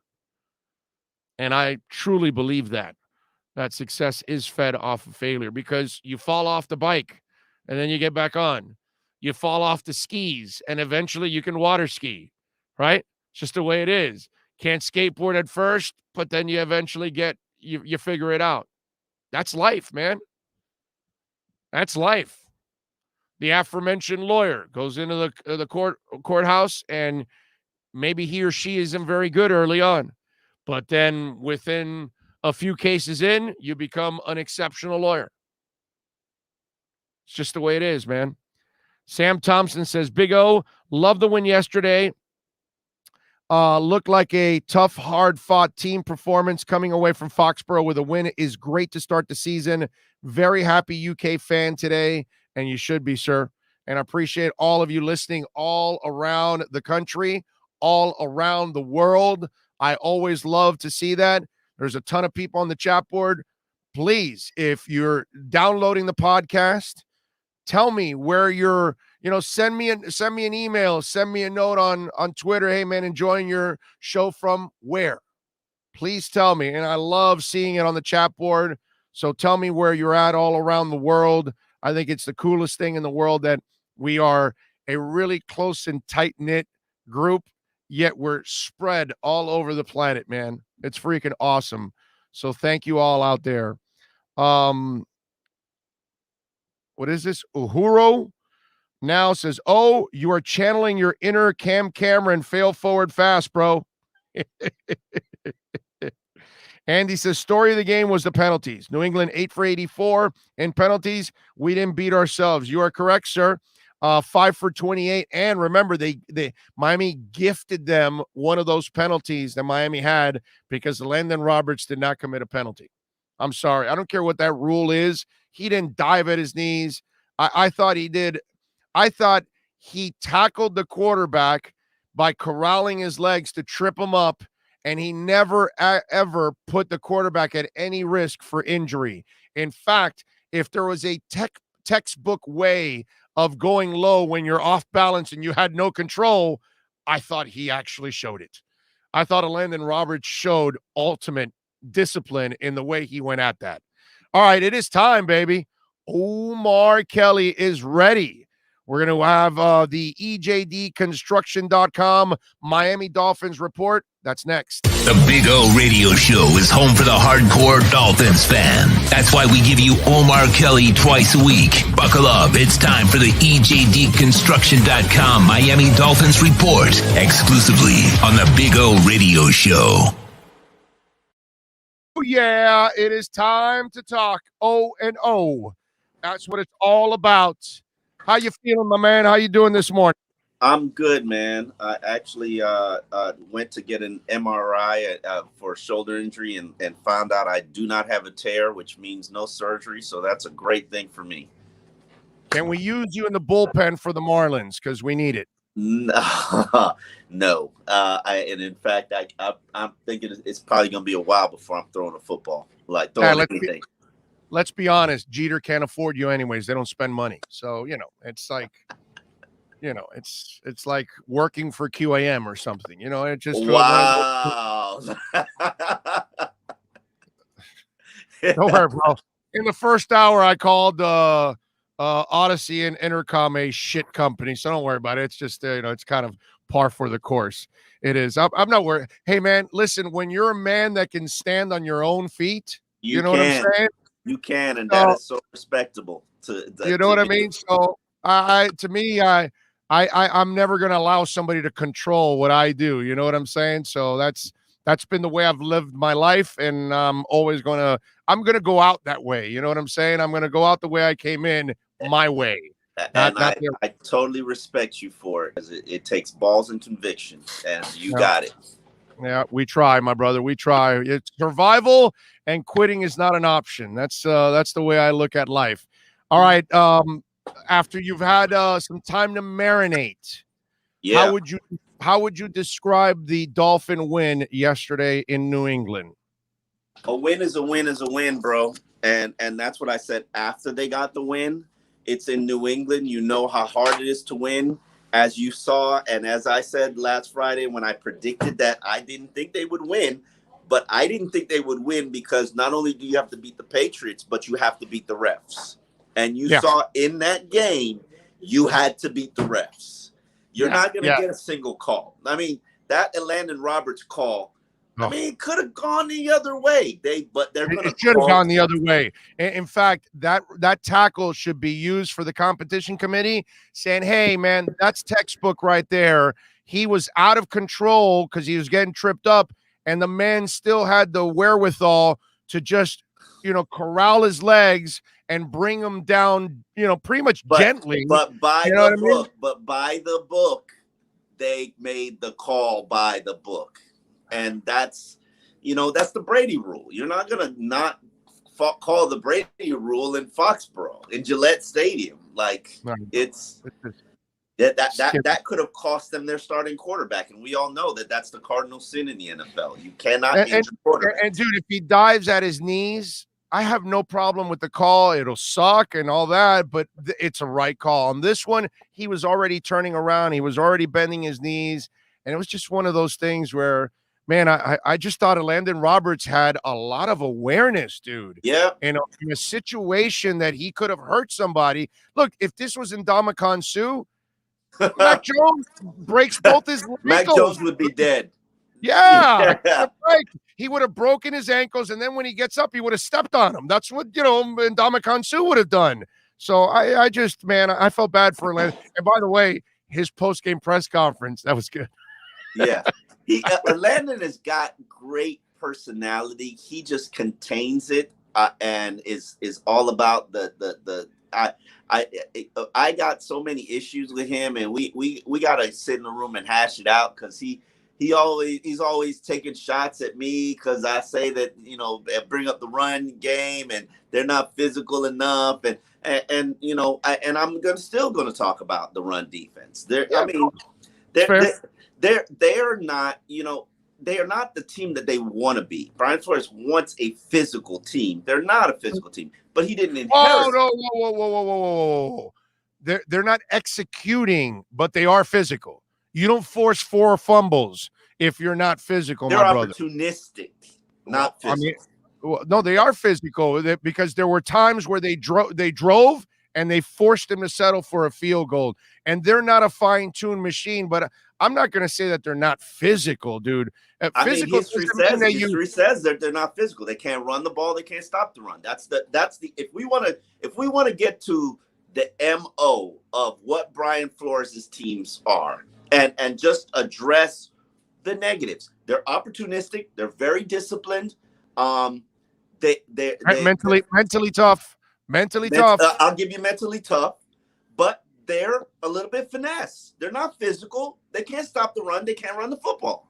Well, I think that's, but that's no, because there are times that they do stop it, and you did limit them to 16 points yesterday, and there were plenty of times. I didn't say they weren't opportunistic. And to Mac Jones' credit, they rocked his ass, and that kid completed passes knowing they were going to rock his ass.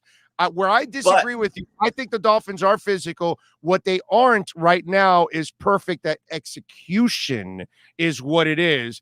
But you've got to be physical for some of the things that they do, and you've got to be mentally tough to fight through all the adversity that they've fought for so far in 2 years and to start this. Not arguing with you that they're mentally tough, but if you want me to claim that you're physical, I'm sorry. But the Patriots can't be running all over you like they did yesterday.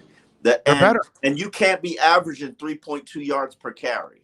And this is consistent. This is not like, oh, it's just a surprise. No, you were the worst rushing team in franchise history in 2019. You're pretty bad last year, and you start out 3.2 yards per carry. And the Patriots did whatever they wanted in the run game on you. And fortunately, you forced 2 fumbles. I know, but I just have a hard time calling, Baker not physical, or Devon Holland not a physical player, or Raekwon Davis, or Agba, or Solomon Kinley, or Hunt. I can't. I'm sorry. You're not physical. You gotta prove to me you're not a bitch ass team, and they are. History says they are a bitch ass. No, how can you say bitch ass? 2019. They went 10-6, dude. I don't care about the record. I don't care about the record. And you're 1-0. When a team bosses up on you and says, we're going to run the ball, we're going to stop the run, they do it. Yeah, but that's because they're more matured in this area than Miami is. Miami has not matured yet. Remember, this is a team that hasn't matured. It's loaded with a bunch of young people. They're still trying to figure things out. And yet they go up there and they go to New England and win, and they win 17-16, and they limit that team to 16 points. Props to you for getting it done. Props to you for managing. But let's be real about it. No Xavier Howard, no win. Done. End of discussion. That's fine. But that's X's job, dude. Yeah, you're right. But okay, and there were three other forced fumbles in the game. If X force that turnover, the Patriots were going to run their 4-minute offense, kill every second of clock on that time, and then kick a field goal and win that game. Let's be real about it. That's what they were going to do because you couldn't stop them. Well, but I think you couldn't stop them because of a lack of maturity at this point, because Miami's young on both sides of the line. They're more veterans and established already. Who cares what the reason is? Who cares what the reason is? But who cares? Come on. So that means you're not physical because you haven't matured. I'm not good. I'm not going to credit your lack of physical. Like you choose to be young. You chose to be young. You chose to do stupid shit that cut Eric Flowers to move up 14 picks in the 7th round. That's your choice. You made that choice. So you made these choices. Let's not make it sound like Eric Flowers is the second coming and you're missing. No. But he's better than a lot of what your options are right now. But he's not the future, my brother. That's the key here. Then be obsessed about the future. Are we worried about the future, or are we worried about trying to make the playoffs? Which one are we worried about? What are we doing here? They're 1-0. They're setting themselves. I agree with you. But there are two things, in my opinion, that could have made you a better team than the one that you were put on the field on Sunday. One, the Eric Flowers move had no reason to do it other than to save $1. And two, Bernard McKinney. Nobody can still give me a reason. He wasn't great at a lot of things. Hold on. He was not great at a lot of things. But the one thing that I know from watching practice he was good at was stopping that run. You could have had him. You could have had him as a 2-down linebacker, and he would have gobbled up the run and helped you out against the Patriots, and then take him off the field for whatever, or use him. You are partially 1,000% right, The problem is you're going up against Belichick, and you think he's not going to find a way to get him out in space and force him to cover somebody? You think he wasn't trying to do that with Landon Roberts? Like, no, I guess, yeah, but you can't have two of those guys. Sam Eguavoen, who I love, I like Sam Eguavoen, had to be on the field, more snaps because, yes, Belichick was going to try to take advantage of Landon Roberts. But you could have had Benardrick McKinney as an outside linebacker instead of Brandon Scarlett. I'm just saying, these are choices that you made. But Scarlett helps them on special teams, which McKinney doesn't. I'm not saying he shouldn't be here, but Scarlett more snaps. But Scarlett may help him in the pass. They trust him more in the pass game than they do McKinney. And as you know, dude, and all of us know, that you have to be multiple pretty much on this team. That's how they want it. And part of this, Brandon Spikes was a hell of a 2-down player too. And eventually, Belichick said, we've had enough. We got to move on because you're hurting us again too. Because they had injuries. But in the end, they had to get rid of him because he doesn't help you in certain areas. And you and I had this conversation about Benardrick McKinney when they signed him, and Flo was saying, well, we're going to try to use him in pass rush. We're going to try to use him in coverage. And right away, I told you that doesn't exist because I've watched Benardrick McKinney since his first day in the NFL. He can cover and he can't rush the passer. If he's not stopping the run, that's the only thing he does, and he does it at a very high level. But that tells you exactly what it is. But you could have used in a game in a game against the Patriots where they want to run the ball down your throat, and they might be the only opponent on your schedule that wants to do that. What could be that's the game for Benardrick McKinney. But because you don't want to guarantee his contract for an entire season, you cut him. And he hasn't found work yet, but that's more better. Think about it. That's veteran situation where everybody knows if you sign a guy, you got to carry. Or is it also limitations too, Omar? Yeah. You have to have a need for a 2-down linebacker. If you don't have a need for a 2-down linebacker, if you don't have a need for a 2-down linebacker in a passing league, that's don't roll your eyes on me. It's a passing league. It is, but we just sat here. We had this conversation last Friday about running the ball and being physical and getting to the playoffs with 1,500. What did we say? 2,000 rushing yards. Come on, you told me we win in 15 games, 2,000 rushing yards. Yeah. Oh, yeah. If they get 15, if they get 2,000 yards, yeah. I have them winning 11. Okay, I'm just saying 11 right now. If they go crazy. You got, and it'll be there. It'll be 9 after next week. So listen, hold on. You got them beating Buffalo? Word? I'm warming up to it, bro. It's home. It's home. Yeah, it's home. It's home. I swear to God, they beat Buffalo. I'm shutting up. If they beat Buffalo this week, you heard it. You heard it. I'm gonna be waving pom poms. I'm gonna get me some Dolphins pom poms. And 2-0, like owning the AFC East, saying this our division, like I will wave pom poms. It's the inevitable future. That's what's going to happen. Come on. And tell me the game that they have shut down Josh Allen. It hasn't existed. Listen, you're not looking at it as on the macro. You're looking at the micro. You're looking at individual games with a team that's very young.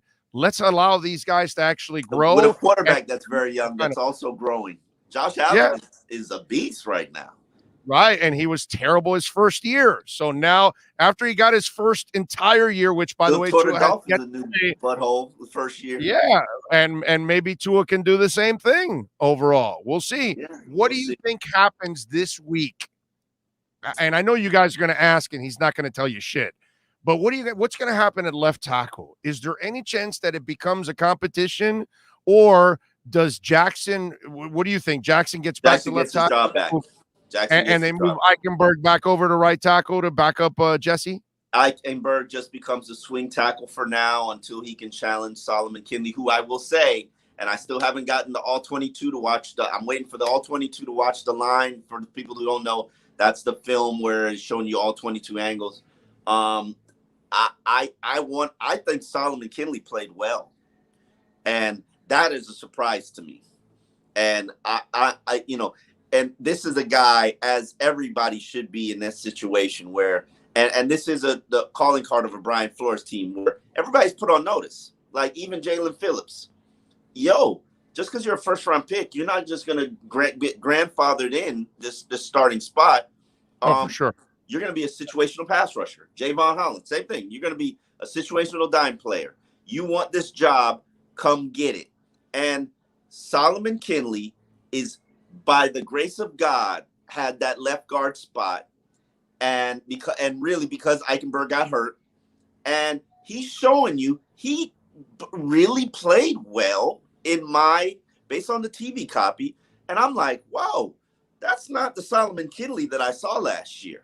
Like he's playing like a man who's possessed, and props to him. That's the maturity you talk about. Solomon Kinley, I would tell you time, bro. We got to give these people time to grow. Are you the same writer you were the first freaking year you were in this business? No. Or the second year? No, not even close. So if we need time to develop as human beings in everything that we do in life, the first year I ever did radio, you think I can carry a show the way I do now? There's no effing way I could have. I couldn't do a show by myself. Hell, most people in this business can't carry a show by themselves. As if they need a second, a third, and a fourth person on there. Okay, so it's a whole different ballgame. We all must mature as human beings. Why is it we have no effing patience for some of these guys? You know why? Because we're abused Dolphin fans. History of abuse. 2 decades of being a dysfunctional how come I've been abused just like you? Yeah. But yet I'm looking at what I'm seeing, and I'm seeing something different than the crap I've watched for many years, and I'm saying, hey, let's be patient, and the patience is paying off. Dude, I mean, they just went to now 16-10 now since that 0-7 start. He won his first game of the year, which he hadn't done the first 2 years so far. I mean, and here's another thing.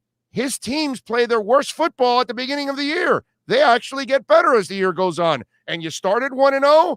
I mean, to me, I just see a lot of changes in the positive direction for this team. And I feel we should be a little bit more patient with some of these young cats. That's all. I just want to. We didn't like Gesicki. We killed Gesicki. Not me, because I said be patient. Hand raised. Yeah. He's still a limited player. You didn't see him against the Patriots. Why?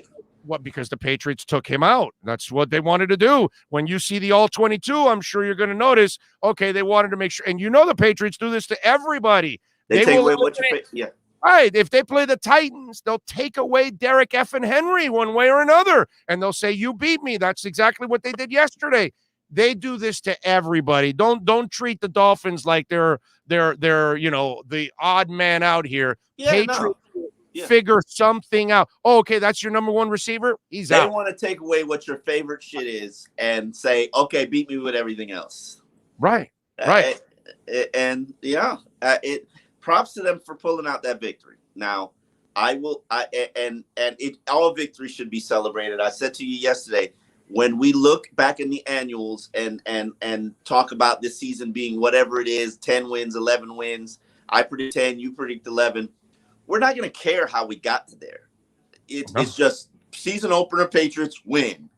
Nobody's going to sit there like we don't sit there and bring up the Raiders' victory last year. Oh, that's when Tua got benched and Fitzpatrick had to finish the game and miraculous play to Mac Hollins. No, we just say 10-6 record. Right. So props to them, but let's not be naive to the fact that there are issues. Oh, sure. You abandoned the run, couldn't stop the run, couldn't finish off plays in pressure plays and blitzes. Like there was so many. If Emmanuel Ogbah was at his best, he'd be at a 3-sack day yesterday. There's so many sacks that he let go. And they held him a couple times too, dude. Everybody gets held. I know, but I saw a couple holds there. But here's the thing: for Emmanuel Ogbah, you just cost yourself $2 million yesterday. Let's just put that out there. 60 more games. I'm just saying, you had 3 sacks yesterday. Whatever you finished with, if you finish with what you did just last year, you're at 14 million, 15 million a year player. Shit, if he had 3 sacks yesterday, he probably would have held out until he got a new deal. See what I'm doing? We won. I got 3 sacks now. Yeah, no. Or wait, I'm sorry. Hey, listen. If Emmanuel Ogbah got 3 sacks yesterday, he's franchise tagged at the end of the year. So so you just cost yourself money. You got to finish that. You got to finish those plays, man. How do you know he doesn't finish this week against Josh Allen, baby? Let's because Josh Allen, the mobile quarterback is always the Achilles heel for this defense. And I was a little bit concerned how the tight ends got off on Miami against New England, but it is what it is. It's New England, it's tight ends. Eric Rowe, I think as I've said to you before, you can't name me 5 Dolphins who play better than Eric Rowe at their job. So he played well. I know he got hurt, and he forced a fumble, but I was a little bit surprised that he wasn't as good as I expected him to be. But it's season opener, and everybody will get better. Hopefully, Raekwon Davis is 100% ready to go. Doesn't need time. I'm a John Jenkins fan, but I didn't think he played very well.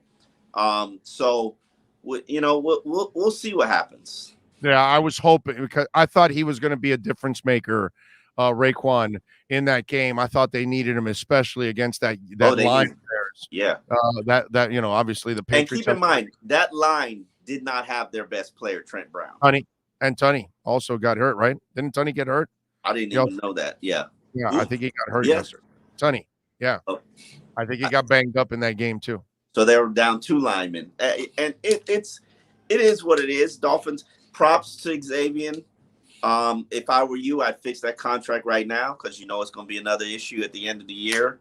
Well, that's when they're not going to do it. They're going to work on the cap for next year to do that. That's what it is. Yeah.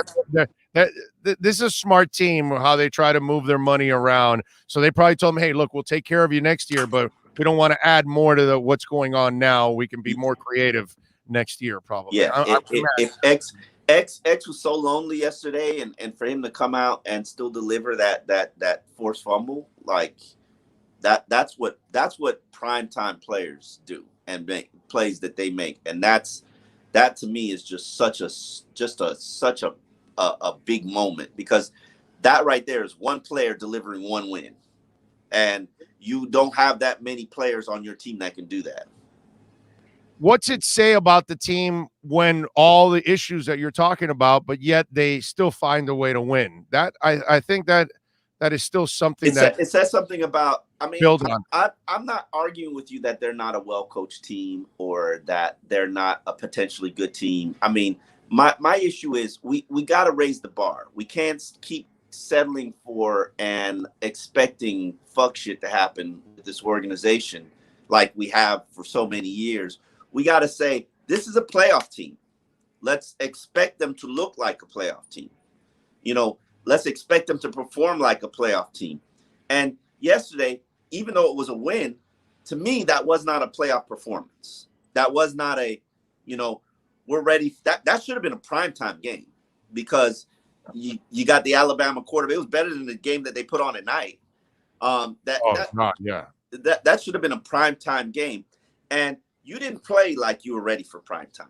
And to me, that's my goal and vision for the 2021 Dolphins. They have to elevate their level of play.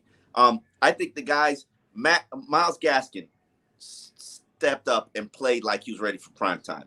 Devontae Parker stepped up, played like he was ready for primetime. Xavier Howard stepped up, played like he was ready for primetime. But there are guys, Jerome Baker played better than he played. Albert Wilson, some of those plays, I would love for Albert to have, that touchdown pass. I see them working on that every single day. And it was right there, it was tipped. And great play by the defensive back. But I was a little disappointed, just a little, that Albert Wilson wasn't more of a factor in this game. Because if you would have made Albert Wilson a factor in this game and still have Devontae and still have who's the Jalen Waddle, they're unstoppable. Like, and trust me, Albert Wilson, yeah, you're gonna have Fuller back. I don't know where he is from a health standpoint, But when they have 3 weapons on the field like that, like, how do you stop them? Because that's the beauty of the RPO. You got Waddle to do all that gadget stuff. You got Devontae running that slant, and that's just a staple of the RPO. That's not a play that they call. That's Tua and Devontae getting that look, getting that coverage. We're taking it.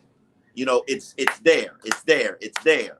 So you're going to hit that 3-4 times a game. They cannot be stopped if they get a wide receiver who can take the top off of defense. I'm with you.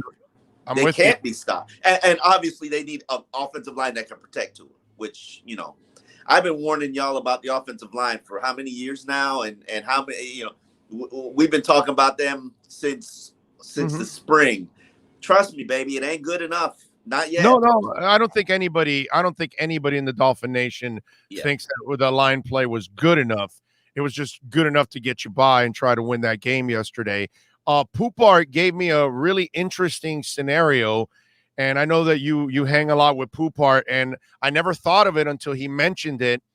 He thinks Fuller will be activated this week, and Preston will be placed on the IR, so he's out for 3 more weeks to kind of, 1, buy them the space, 2, buy the kid time to heal up more, which makes a ton of sense, by the way. I hope they take it slow with Preston and allow him to really heal so you can get the real Preston Williams back.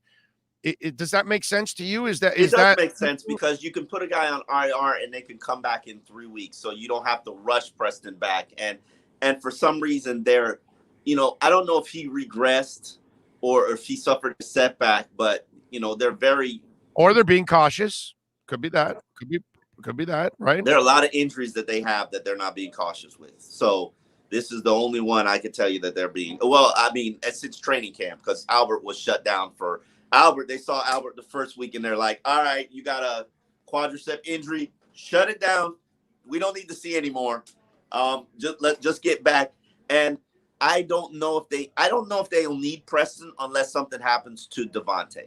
Right, exactly. Because they're the same receiver. So right. And you only really need one of those in this offense. So I think that's a brilliant scenario by Poop. And that would, if you put those 2 on the field, you're taking speed away from an offense that needs more speed, because, you know, you want to get Fuller and Waddle on the field terrorizing people. And let me tell you, I love the kid. Fuller, Waddle, and Albert Wilson. Don't forget Albert Wilson. And Albert Wilson. And I love the kid, but this is a scenario that I wanted for the kid. And I'm talking about Jakeem Grant. He wasn't used much yesterday as a wide receiver. And that's exactly what they need to do, is keep him fresh, leave him alone in special teams, because you have a plethora of wide receivers. You got real receivers. Right. That's been the problem the last 2 years, that you've used him as a wide receiver and you've kind of worn him out, and then he's not a great wide receiver. So keep him as a returner. And I thought that yesterday the scenario broke perfect. Keep the kid as a special teamer. He's not even worth talking about. You just trying to get me. Listen, because you didn't make a return. He's here. He's cashing his check. He's returning his punts and kickoffs. Like, enjoy your check, bro. Enjoy your check. Let's check back at the trade deadline, see if somebody needs a return specialist, wants to offer up a 5th-round pick. And it sounded to me like, which I'm not surprised. We really don't know what's going on with Raekwon, but the fact that he was standing on the sidelines holding his helmet and they didn't take it away kind of felt like, okay, and they listed him questionable, so they kind of left it like, well, maybe if we suffer a bunch of injuries, we'll throw him in there because we have no choice. But if everybody's healthy, let's get him through the game and rest him. That's kind of the feeling I got, that he'll probably be available this week for the team. We'll know more as the week progresses. We'll know more Wednesday whether or not he's limited or being guarded. He's a big player. With Buffalo, I don't even think he plays that much against Buffalo because they're not really trying to run at you. So this is not the game for him. Last week was the game for him. This is a game you can get by with Sealer and Wilkins on the inside, Agba. And, you know, Raekwon is an important piece, but he's important against teams that are trying to run it down your throat. he's not going to help you against Josh Allen. Right, and Singletary's not necessarily a punishing back either. Yeah, exactly. For them. So I see what you're saying. That actually makes a lot of sense there. What are you working on the Sun Sentinel, my friend, so folks can check you out? Well, we got to follow today.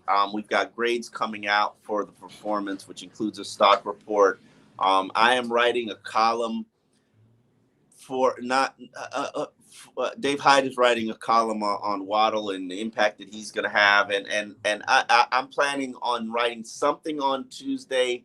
Don't exactly know what it's about, but I think I wanna talk to Dolphin fans about really just, I know we've been in this dysfunctional relationship for 2 decades, but we need to raise the bar. This is a playoff team. This should be a playoff team. Those should be our expectations. And if you're making excuses for Tua being outperformed by Mac Jones or the O-line not looking good, or whoa, wait a minute.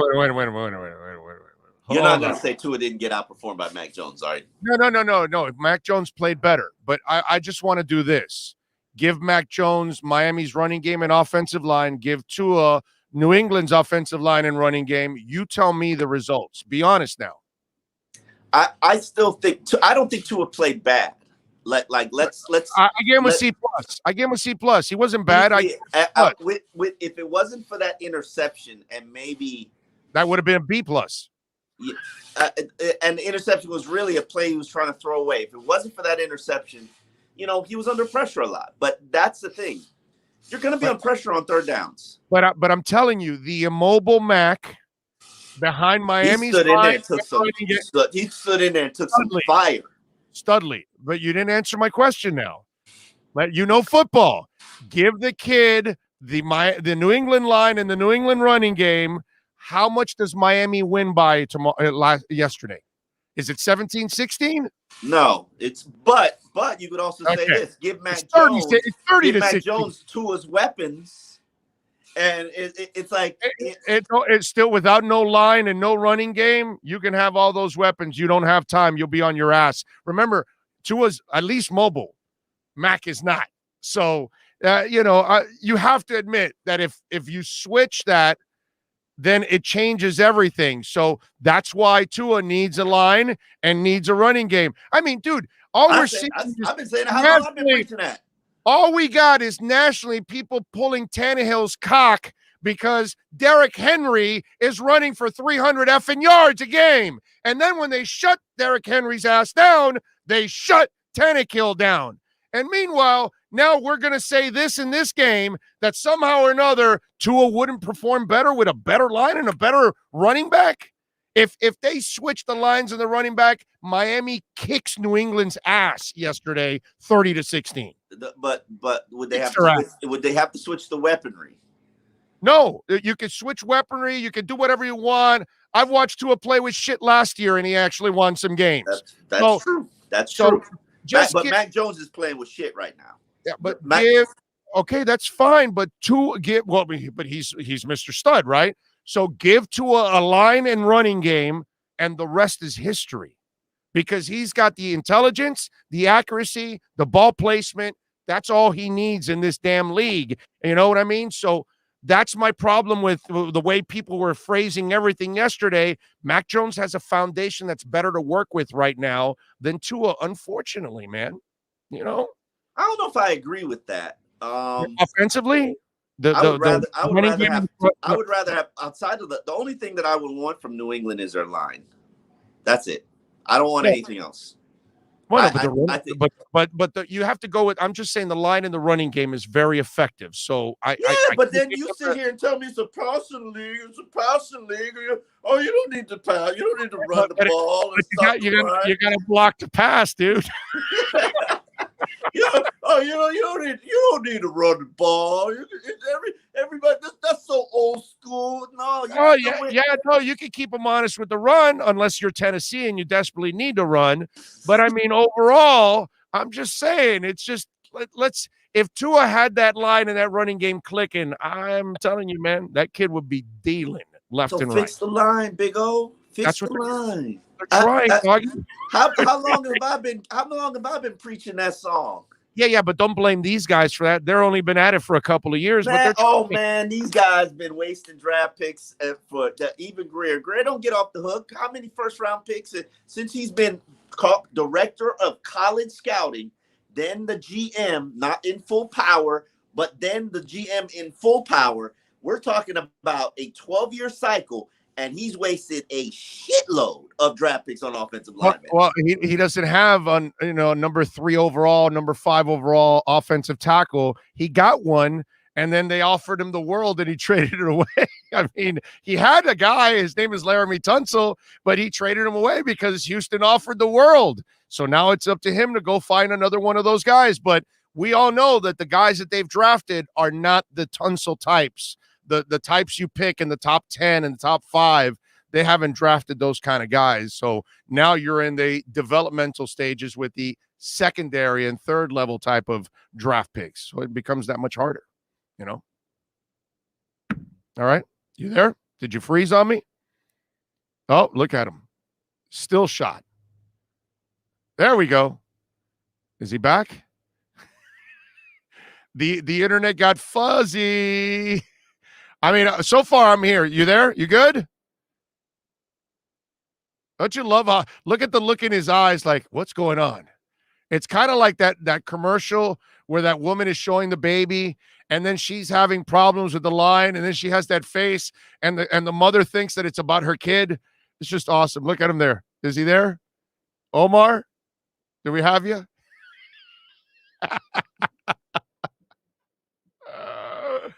That is Omar Kelly, baby, and the EJDconstruction.com Miami Dolphins report. Again, it's, I guess, however you look at it, my friends, that's the way it is. You've been listening to the EJDconstruction.com Miami Dolphins report with Omar Kelly. For additions, home remodeling, or custom work, call Eric at 305-433-4843. EJDconstruction.com is the custom home builder and general contractor you can trust. 305-433-4843. All right, so you want to wrap up here now that it looks like you're back? I can you hear me? I hear you now. Yes. All right. Yeah. What were we talking about before I went through that trauma of connection? No, we were just talking about the whole line stuff and all that. So tell us what you want. I mean, come on, man. Greer has used 4 first-round picks, like 3 second-round picks, 4 third-round picks, 3 fourth-round picks.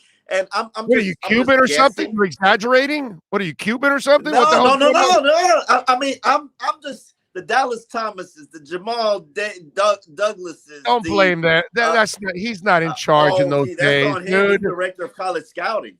No, that doesn't mean they took his opinion on anything. You know that, and I know that. Okay. Last time I checked, you and I know they kept passing his ass over because he's black. All right, so he finally got an opportunity. They kept trying all the white guys, and they finally said, hey, let's try the black guy, and let's give him an opportunity, all right? So you and I know what's gone on there, all right? So they finally gave him and listen, there's a reason why they kept his ass around from one place to another, because his reports are on the hard drive. They must have been good reports, because if they were shitty reports, they would have kicked her ass out a long That's time. the reason why he's in power, because his body of work is strong. Even when they make shitty decisions, he was the one that said, hey, this is probably not the right route to go because whatever. And props to him. He's all in charge, bro. I got and now's when we give him credit or blame if you want. Yes. Correct. And he picked this quarterback. He picked Josh Rosen. I hold him accountable for Josh Rosen, but Tua has to develop. I believe in Tua. If Tua doesn't develop, he can deliver Deshaun Watson. But outside of that, fix the O-line. That will, as I've said to you before, if they don't get that unit fixed, Tua isn't finishing the season. He's not. Fix it. And it's not just on him. It's now in Lem's hands. Fix it. Because I warn you, I've been warning you, I keep warning you, it's a problem. it's going to get too hurt. And people are not paying attention. People, now that you see it for yourself, you say, okay, we got to fix it. No, fix it. Don't talk about it. Fix it. Because it's a problem. I think it will. It takes some time to fix all this stuff. Everybody's like, oh, it takes some time. These young guys, we got to wait on them to mature. They're only in the start of their third year, bro. They wipe, and the first year doesn't even count because what they did was clean out the entire roster at that time. So yeah, you gotta patience, my brother. Just a little. We just need you to have a little patience, and then give them some time. They got 6 games. They got 6 games. That's my length of my patience. That's until the trade deadline. Because you could go get a Trent Brown and fix it. You could have done it. Yeah. But you didn't. Right. Yeah, no, they're not gonna live off of free agency. That's not what they're going to do. They're gonna try to develop. Agency, they trade it. And they'll go and trade. They'll go and trade for somebody's bad contract. But yeah, you could fix it. You could fix it, but you choose not to. So no, at this point, they're going another route. They're not choosing not to. They're going the young cheap route. That's not fixing it. Let's be real about it. Well, no. Wait a minute. If they hit on the picks, it is fixing. If they hit on the young cheap route, great. But that's not fixing it. Well, in your eyes, they already hit on Hunt, right? You like him, right? He's the one guy it's not a done deal. I gotta watch all 22 on offensive line. Yeah, Hunt. I don't know how he performed. Hunt's there to move people in the run game. You're running 3.2 yards per carry. You didn't do your job. And yeah. I got to look at it. But, yeah, am I ready and willing to say any of them are hits? No. They're all average. None of them are better than Jesse Davis. And this whole Dolphin fan base sits there and says, Jesse Davis sucks. He's average. He's this, he's that. He should be a 6 man, but, he's solid. He's even solid. You. So if nobody, I like Jesse. I like Jesse, but I like him in the role of the 6 man is where I think you can. You have to. In other words, in my eyes, you have to find 5 guys. If he's your 6th man, then Austin Jackson's your 7th man. Solomon Kinley's your 8th man. Robert Hunt is maybe your 5th man. Michael Dieter, maybe your backup center. That's your line. That's your line. And they gotta play like they're not like that. They have to. This is important. That unit will determine whether you make the playoffs or not. Nothing else. That unit. Because they drastically impact Tua, as you saw in the opener. Right. So if they can't get it together, your team is shit. So fix it. How many times I got to give you this lecture? No, I'm just you and I have a different timetable here. I'm a little bit more patient, and they're winning, and they're winning in this process. So is your level of patience worth missing the playoffs? Why are you getting ahead of yourself? Who says they're missing? I'm just asking you a question. Is your level? Are you willing to be patient? To be honest, I'd be disappointed if they missed the playoffs this year. But again, we're kind of getting ahead of ourselves that in the 3rd year of this rebuild, I was thinking already 4th year of playoffs, not 3rd year. Okay. But I would be disappointed, but I would not be up in arms and going crazy and all that stuff if they missed the playoffs. They're a young team, man. I have hope for them right now. I don't expect them to make the playoffs, but I think they have the talent to. And I think that they have the coaching to. I think as long as injuries don't decimate this team, I think they're this close, just like they were last year. And you know what this is? It's the O-line. And they got to get better. And hopefully they do. Hopefully Austin Jackson comes in and responds to his struggles of training camp and comes in and sees what Liam did, who he wasn't great. I've never seen an offensive lineman get pancaked before. Never seen it in my life. Yeah. By the way, this much also is winning in New England. I just want you to know that, okay? All right. Hey, they won in New England. That's what we should be enjoying it. We should be enjoying it, but there's so many things that they need to fix in order to be the team they have the potential to be. If you want to beat Buffalo, it's work time. It's fixed time. It's not feel great about yourself. That pass rush got to get better. That run game got to get better. The offensive line has to get better. And and Tua needs to perform at the next level, at another level. Like, we got to clean that up. And he wasn't bad, but you going against Josh Allen this week. That's the gold standard in your division right now. All right, good stuff. Follow him on Twitter at Omar Kelly and catch him all week long with great coverage at the South Florida Sun Sentinel. He'll be back on Friday with a prediction of the Dolphins beating the Bills. That's all I can tell you. All right, All right, see you. You're a stud. Thank you. There you go, Omar Kelly and the EJDconstruction.com Miami Dolphins report. We'll do it again. You've been listening to the EJDconstruction.com Miami Dolphins report with Omar Kelly. For additions, home remodeling, or custom work, call Eric at 305-433-4843. EJDconstruction.com is the custom home builder and general contractor you can trust. 305-433-4843. We back. And we thank Omar Kelly for joining us. Thank you all out there for hanging in there. Hour number 3 here on the program. Let's see. Canesware was rock solid yesterday. Youngest starting left tackle in NFL history. Went against Joey Bosa. That's why you got to pick those guys high up there. But they need Waddle also. And you're only getting Will Fuller for a year, right? So that's the issue with all of that. You got to pick your poison. And maybe next year they'll go for another lineman. Maybe they'll trade up to get a big-time lineman. Big O to Omar Kelly. Only way to fix the O-line right now is through scheme. We could still win 11 games. I'm not here to like paint this desperation picture. Oh my God, you got to fix it. It's 1 week. I'm not overreacting over 1 week. I need to see them struggle for 6, 7, 8 weeks. And then I say, oh, okay, now I don't know if they can fix it. I don't know. This is a struggle. They won, man. I'm sorry. I'm going to give these young guys some time to grow. They might become some good linemen. Not all of them, but some of them may become good linemen. There's too much panic. And it's 1-0.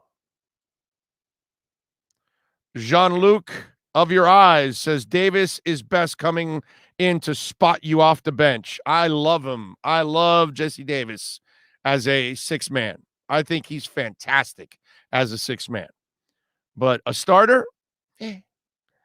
Let's see. Rich V says Allen got flustered yesterday. Pittsburgh's secondary was really good. Tuttle says, Emilio, they need a scheme like San Francisco. They just need to get some experience and get better there. Winning is the best deodorant. Hells to the yeah. Let's see. What else do we have?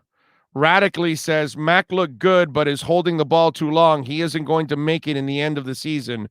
Too many hits. Now, that's actually a really good point on your part there. And he has a running game, too, and a line.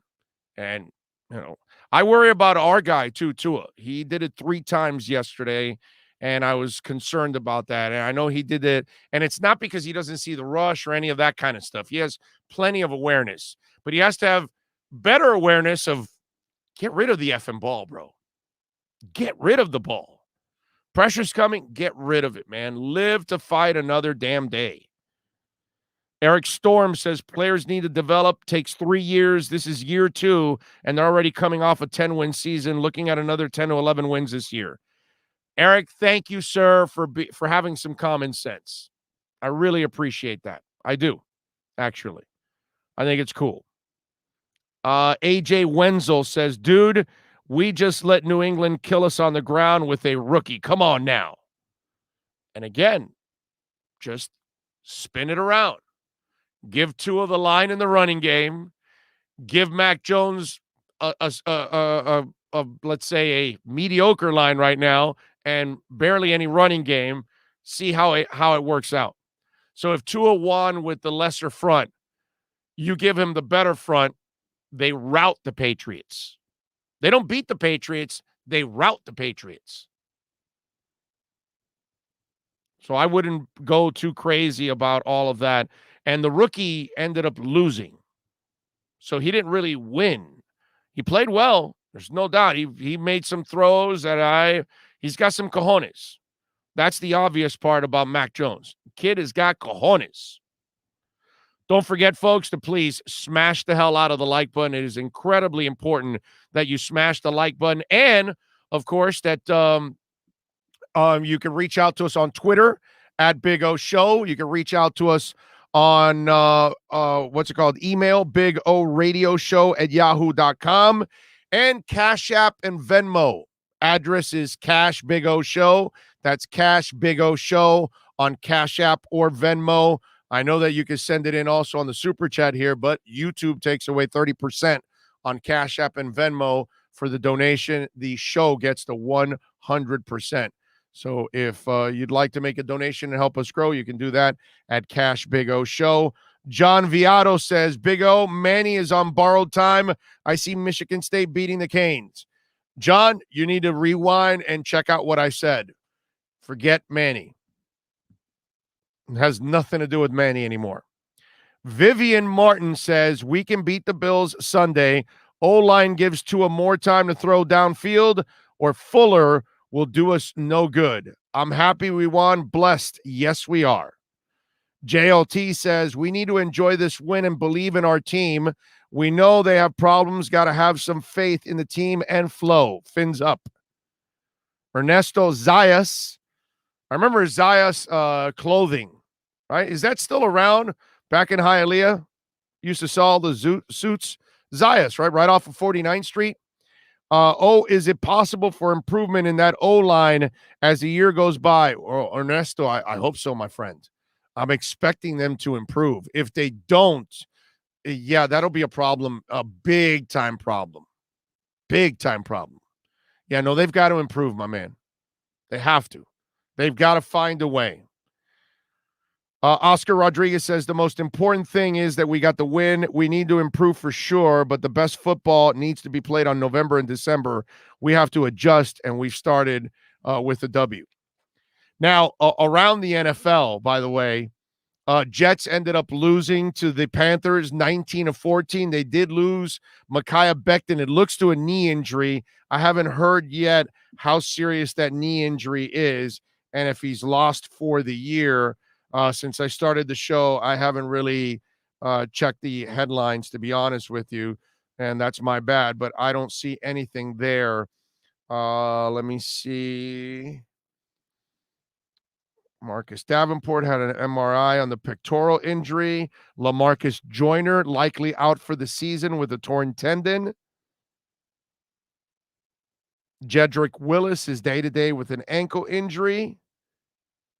So far, I don't see anything there, but that's going to be quite a loss for the Jets. What else? New Orleans. Let me tell you, the New Orleans story can be an amazing story because Jameis Winston, we all know his tendency for turning over the ball. The guy threw 5 touchdowns yesterday in a 38-3 rout of the Packers. If Sean Payton fixes that guy, let me tell you something. That is the equivalent of Theo Epstein helping the Red Sox and the Cubs win World Series titles and overcome over 200 years of losing combined. This will be one of the best reclamation projects in the history of the NFL. Has it happened? No. It's only one game. But wow, what a game. 5 touchdown passes. And we all know Jameis Winston does not lack any talent whatsoever. He is as gifted a quarterback as there's been in this league. His problem is the tendency of making the bad decision. And if Sean Payton coaches the bad decision out of that young man, wow, is he going to become... See, he's the kind of guy that should have a quarterback segment on ESPN, not John effing Gruden, who is about the most overrated coach in the history of the NFL. And we'll see the Raiders today against the Baltimore Ravens. But let me tell you, if somehow or another they fix that, that's impressive, dude. That's impressive as hell. Steelers beat the Bills. Steelers lost a lot of pass rushers towards the end of the year last year, and that affected them. They got their guys back. Their defense was pretty good. It wasn't like the Steelers' offense was explosive or anything like that, but, hey, man, they found a way to win. That's all that counts. And for us as Dolphin fans, we're happy because they beat the Bills 23-16. And then I got to tell you something that I took a lot of I took a lot of enjoyment in this. And I feel bad, first of all, if you're a Jags fan and you're watching, I apologize because I really don't root against the Jags. I don't. Unless they're playing the Dolphins, then I want them to beat the Jags by 10,000 points. I don't really root against Tampa either, another Florida team. But if they're playing the Dolphins, I want to beat Brady and the Bucs for about, by 20,000 points. But I will say this, there is no way, Jags fans, I can root for your team ever again until you get rid of Urban Liar. And I will say that the 37-21 loss to the Texans, and I was happy for Tyrod Taylor, who threw 291 yards and 2 touchdowns. Fantastic young man, has had his issues with accuracy. I know all of that. But I know Trevor Lawrence threw 3 touchdowns and 3 interceptions. But I got to tell you something. If there's one guy that I can't wait to see fail this year, it's Urban Liar. There's no part of me that can root for something like that. I can't root for that thing that they call Urban Liar. I can't. There's no part of me. It's just, in fact, you guys would not be fans of me. You would be pretty pissed off with me if the Dolphins hired Urban Liar.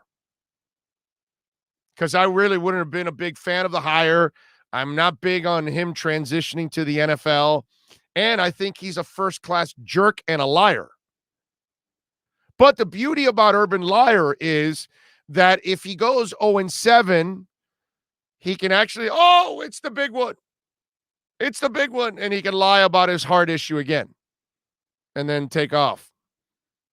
And come back a year later to go coach Jacksonville State. Oh, they don't need help. They beat FSU. Wow. Man, FSU. UM and FSU. How the mighty have fallen. Wow. Holy crap. 49ers defeat the Lions 41-33. And here's another one that I'm not necessarily, it's not like Urban Liar. Urban Liar, I am rooting for him to fail and lose every game possible. I don't have that dislike for Dan Campbell because Dan Campbell looks like a good dude. Now, he's a Neanderthal, but he's a good dude. Looks like a cool guy you want to have a beer with, you want to hang out, watch a game, BS around, all that, whatever, guy stuff, right?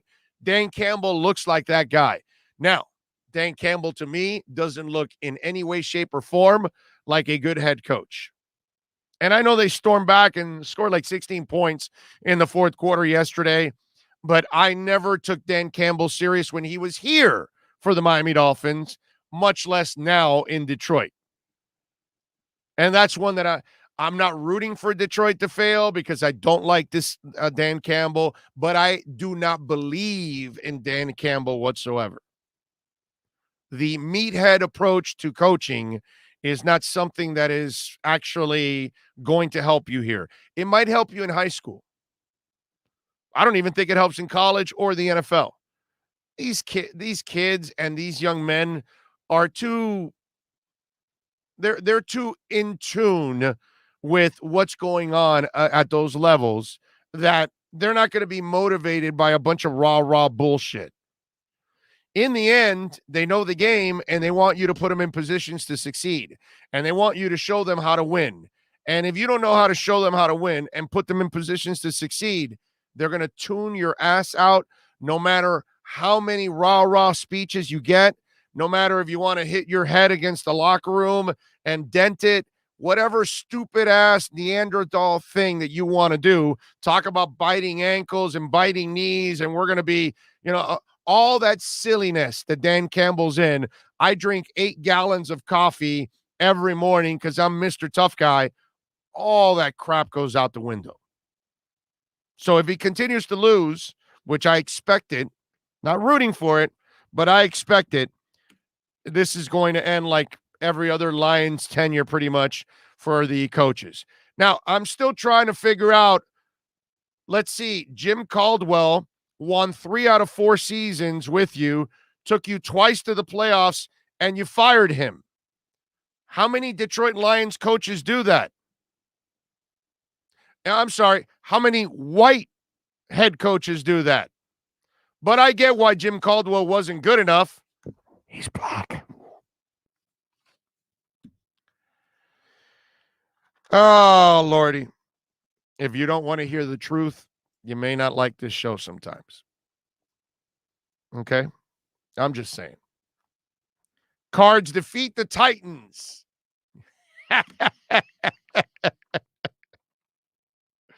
It's like a broken effing record. Me and Ryan Tannehill. Nothing changes with the dude.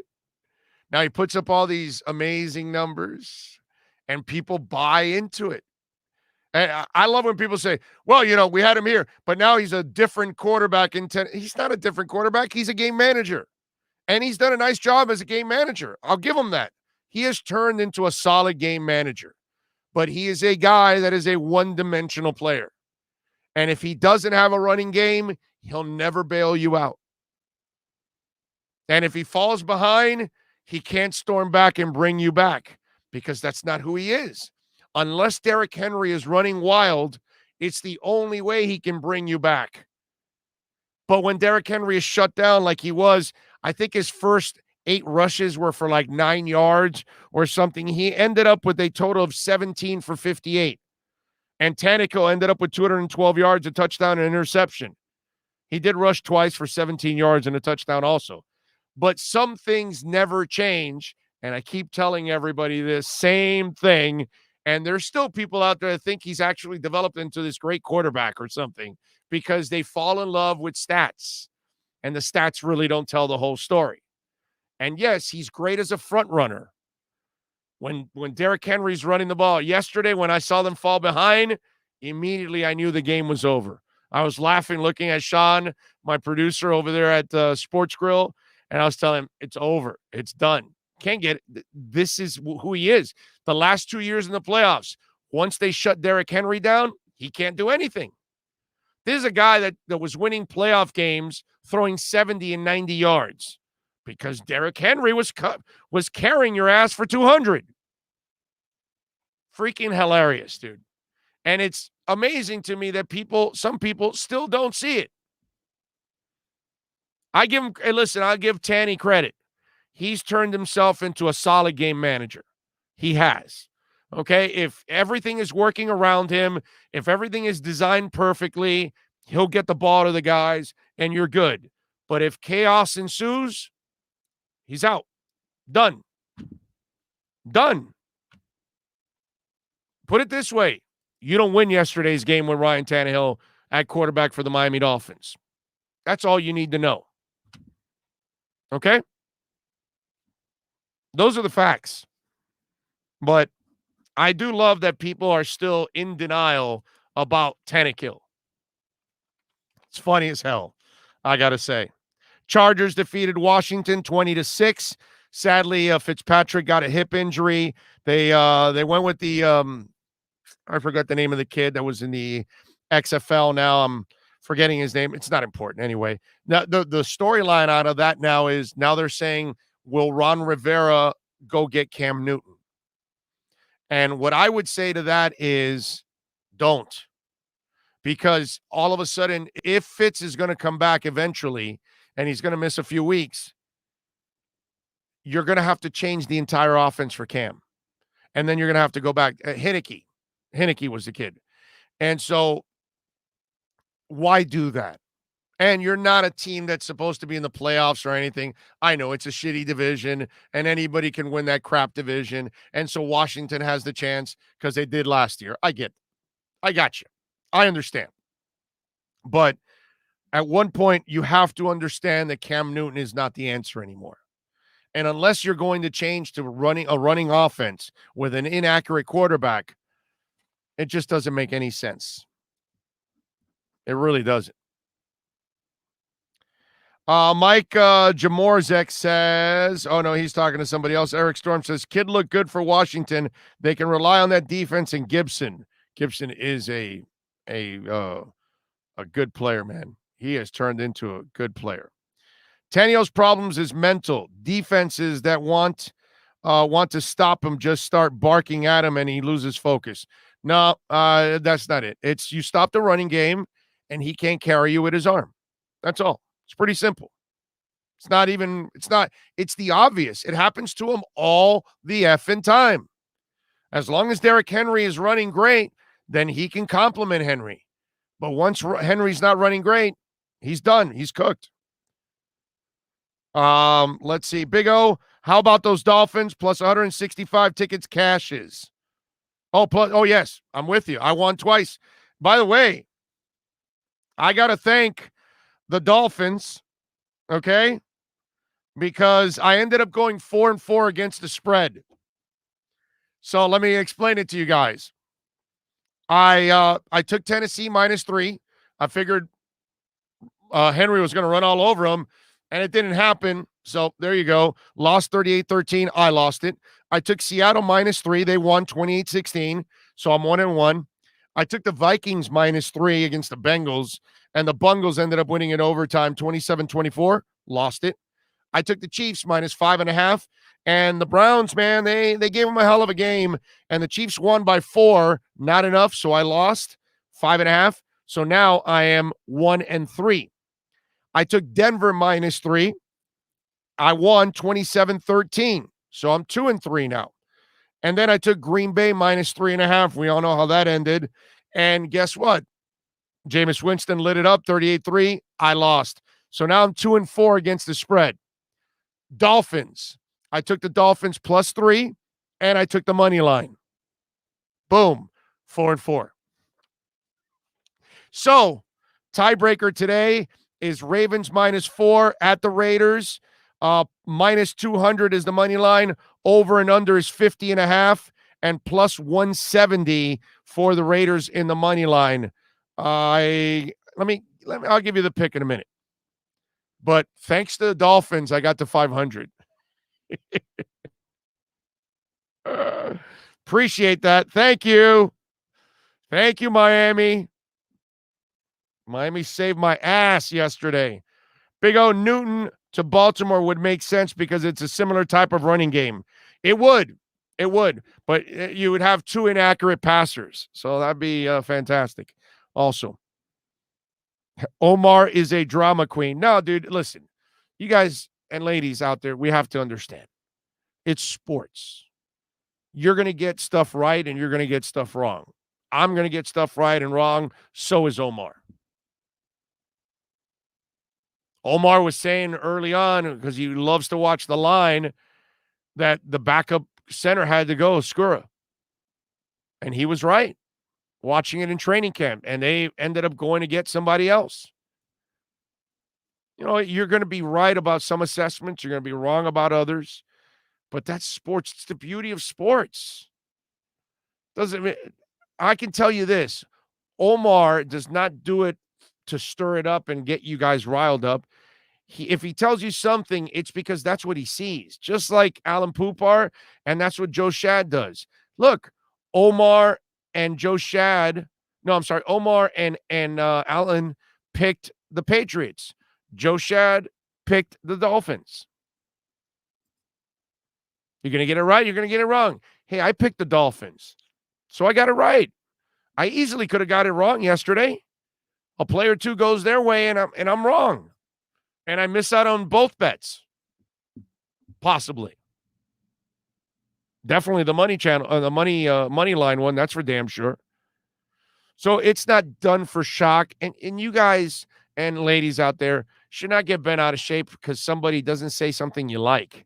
Or they're not picking your team, because it's sports. It's subjective, and there's a lot of times where you pick. You're pissed, and because somebody picked the opposite team, and then in the end, they do win. And then you still stay pissed at that person for what? Because they were right? And because you allowed your emotions to sometimes cloud your decision? There's a difference between being objective and actually being a blind-ass fan and actually not looking at what's really going on. Blind-ass fan alert. Look out, everyone. We've got a blind-ass fan coming through.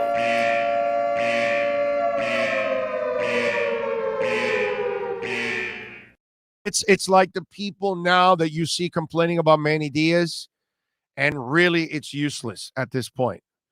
And like I said in the first hour or early second hour, I forgot when I said it. It's there. I broke it all down for you. But the bottom line is it's all on the administration. It's not on Blake James, I'm sorry. It's not on Manny.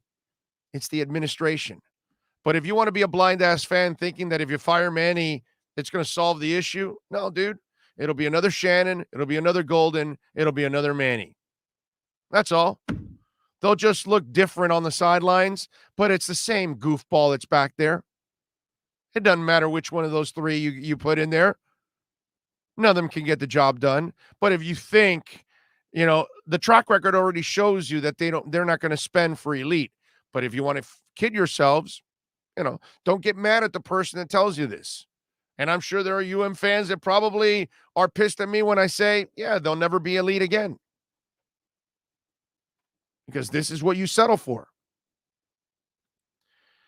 Vivian says, give Tua all the time in the world to throw the ball like Mac had, and you will see how good Tua really is. A freaking men. LaShawn Brown says, oh no, he's talking to somebody else. Dean Brown says, always the line play. Did the line play make Tua throw that dumb ass pass? That got picked. Yep, it was a bad decision by the kid. There's no way around it. But then again, Mac Jones had a line, and early in the game, because obviously I can tell you weren't on the chat board early. So what about when Mac Jones in the first quarter panicked and threw the ball to the ground? And that was a fumble. How stupid was that pass? And he has a line. Mistakes, man. So let's not kill Tua and make it sound like he's perfect. Plenty of quarterbacks have their ups and downs. He won yesterday. So he helped make enough plays to win. Unfortunately, made a bad mistake at the end, but the defense got his back with the turnover. Big O Manny not going anywhere, like you said. It's the whole administration. If they fire Manny, it'll be next season, after next season. You're stuck with Manny at least another year, but then they'll hire another Manny after that. Until proven otherwise, they don't want to be elite. Emilio says corrections will be made. Miami is going to be focused on Buffalo, bringing the sauce for them wings, baby. And EJA says he tried to throw it away and got rocked mid-throw. With all that, Gesicki had 2 chances to catch the ball. Yeah, but I'm not going to blame Gesicki, and Tua was trying to do the right thing, like you said. He's just got to learn to get rid of it earlier so he's not in that position.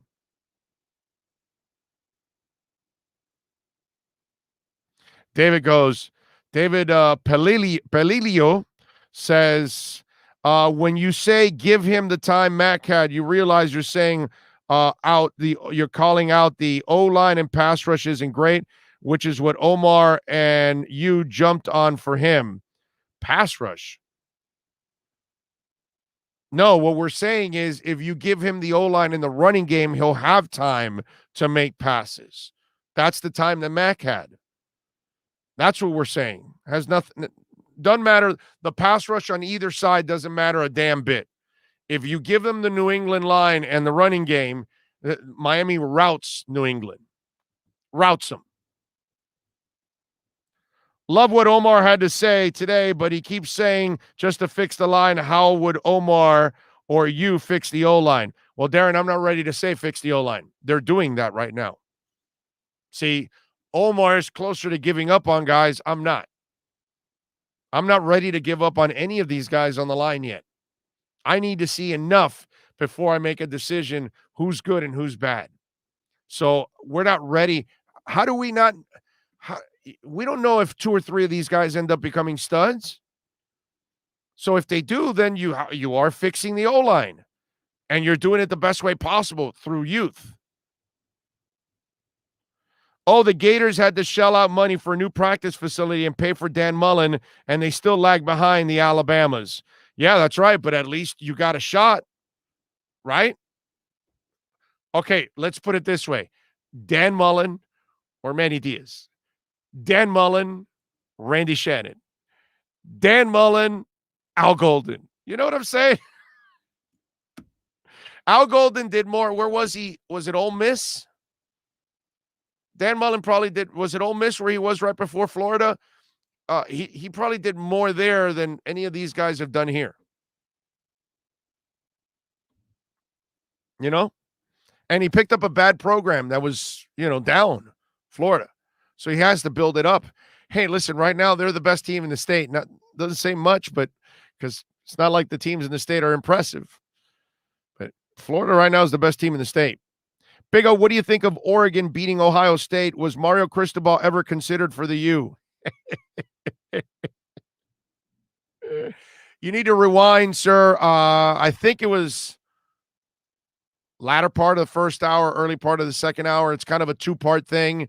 I talked about Manny and I talked about Mario, and you may want to listen to the whole thing. But basically, Mario will never be here, and Mario would never, ever come here to leave Oregon. Again, if you don't want to hear the truth at times, you may not want to listen to this show. So if you're a blind-ass Hurricanes fan, you might want to turn down the volume right now. Mario Cristobal would be a freaking moron to leave Oregon for Miami. So there you go. The administration is still butthurt that he left after he signed and went to Alabama. I've even seen Canes fans that are butthurt about that. And let me tell you something. You guys are a bunch of classless fools. Because if you are holding someone back from improving themselves, then you're a piece of shit. Seriously, you're a piece of shit. That's the only way I can phrase it. No, dude, no, Mario. Why would I want you to go to Alabama and improve yourself, which led to you to get an Oregon job? No, come here to Miami and stay with the dysfunctional place that is Miami and get nothing done. No, stay here recruiting for us because it's my team, the University of Miami. Screw you, Mario. Screw your family. Screw your future. Screw your career. Why would you go to Alabama and have a better stage to go prove yourself that you were the best recruiter in the nation? So then in turn, you go to Oregon and then you end up taking over as head coach. Because of course, that would have happened if he would have stayed here in Miami. I've heard UM fans say, oh no, that guy's a traitor. No, dude, you're a piece of shit. That's what you are. You're a piece of shit. Anybody that stands in front of somebody else's way of improving themselves, you're a piece of shit. You're a pathetic piece of shit, ridiculous fan. That's what you are. Okay? I don't care about Alabama one bit, but I care about Mario Cristobal. I want what's best for him and his family. And if he has to go to Alabama, which leads him to Oregon, God bless you, dude. Look, you just knocked off Ohio State. So there you go. I didn't break it down that way, but I added a little more sauce to it this time around because I want to make sure if there's any of those see, I got a thumbs down. There's probably a couple of those UM fans that are going to be butthurt because I told them there's 2 now. See? Pussies like that can't take it. This is not the show. If you want to hear, fluff, go listen to 560 and 790. All right? That's that over there where you got to play politics, even though I didn't, but everybody else does, right? I don't play that shit. I didn't play it there, and I'm not playing it here. Always been my own man, and I'm always going to be my own man. So that's the story about Mario Cristobal. And if any of you are calling him a traitor, you know what I think about that. Dolphins have weapons in the passing game, but man, that line will limit them. Yes, Phil, we've been talking about that several hours now. If the person running into a wall during the blind-ass fan video for me, haha, yeah, isn't it? That was great. Sean Stanley, by the way, is the one that put all that together. Al Folden, Mr. Ballgame says, preach. Christopher Moss says, never a dull moment with the Big O. Radically Centrist says, nice position, Big O. I'm in the position of human beings, bro. I had a producer of mine. I'll give you a great example. Fantastic example. Love Tito Benash. Great young man. Was working for me over at Onside, right? Things at Onside were a disaster. I'm not even going to get into it, but whatever. And so kid was frustrated. So he's looking for another job. I didn't know, but he got a job at CBS. And he goes, hey, man, and he came to me and says, listen, I got to go. And I go, dude, God bless you, bro. You got insurance, which you didn't have there. Got a full-time gig. He got stability. CBS Digital, that's stability there. That for sure he's going to be there. And he's a great employee. He's a great young man. But forget about being a great human being. He's a terrific producer. So he gets a job for CBS. Do you think I was pissed? No. I told him right away, dude, God bless you, man. That's great for you, dude. That's a better job for you. And I'm telling him he's leaving me, and he's obviously setting me back a little bit too, because I'm running a station. But how I've done it where I've left for a better job. So how do you get mad at somebody for leaving for a better job? And I'm the employer. And I'm not mad that Tito is leaving Onside to go to CBS. I'm super happy for him. Because you don't get in the way of people improving themselves. That's such a selfish and disgusting act that I can't forgive stuff like that. We all have to provide for our families. And we have to do what we have to do, man. And if it takes you leaving to better yourself, then you leave. But if anybody's holding it against you for leaving to better yourselves, that's not a good person at heart, man. It's just not. That's a pathetic person. They're jealous. They're self-centered. It's just sad. That's why I would tell you that those are the kind of people that and you run into those kind of people too. It's terrible. Crab in the bucket mentality. Dude, that is, I have never heard that.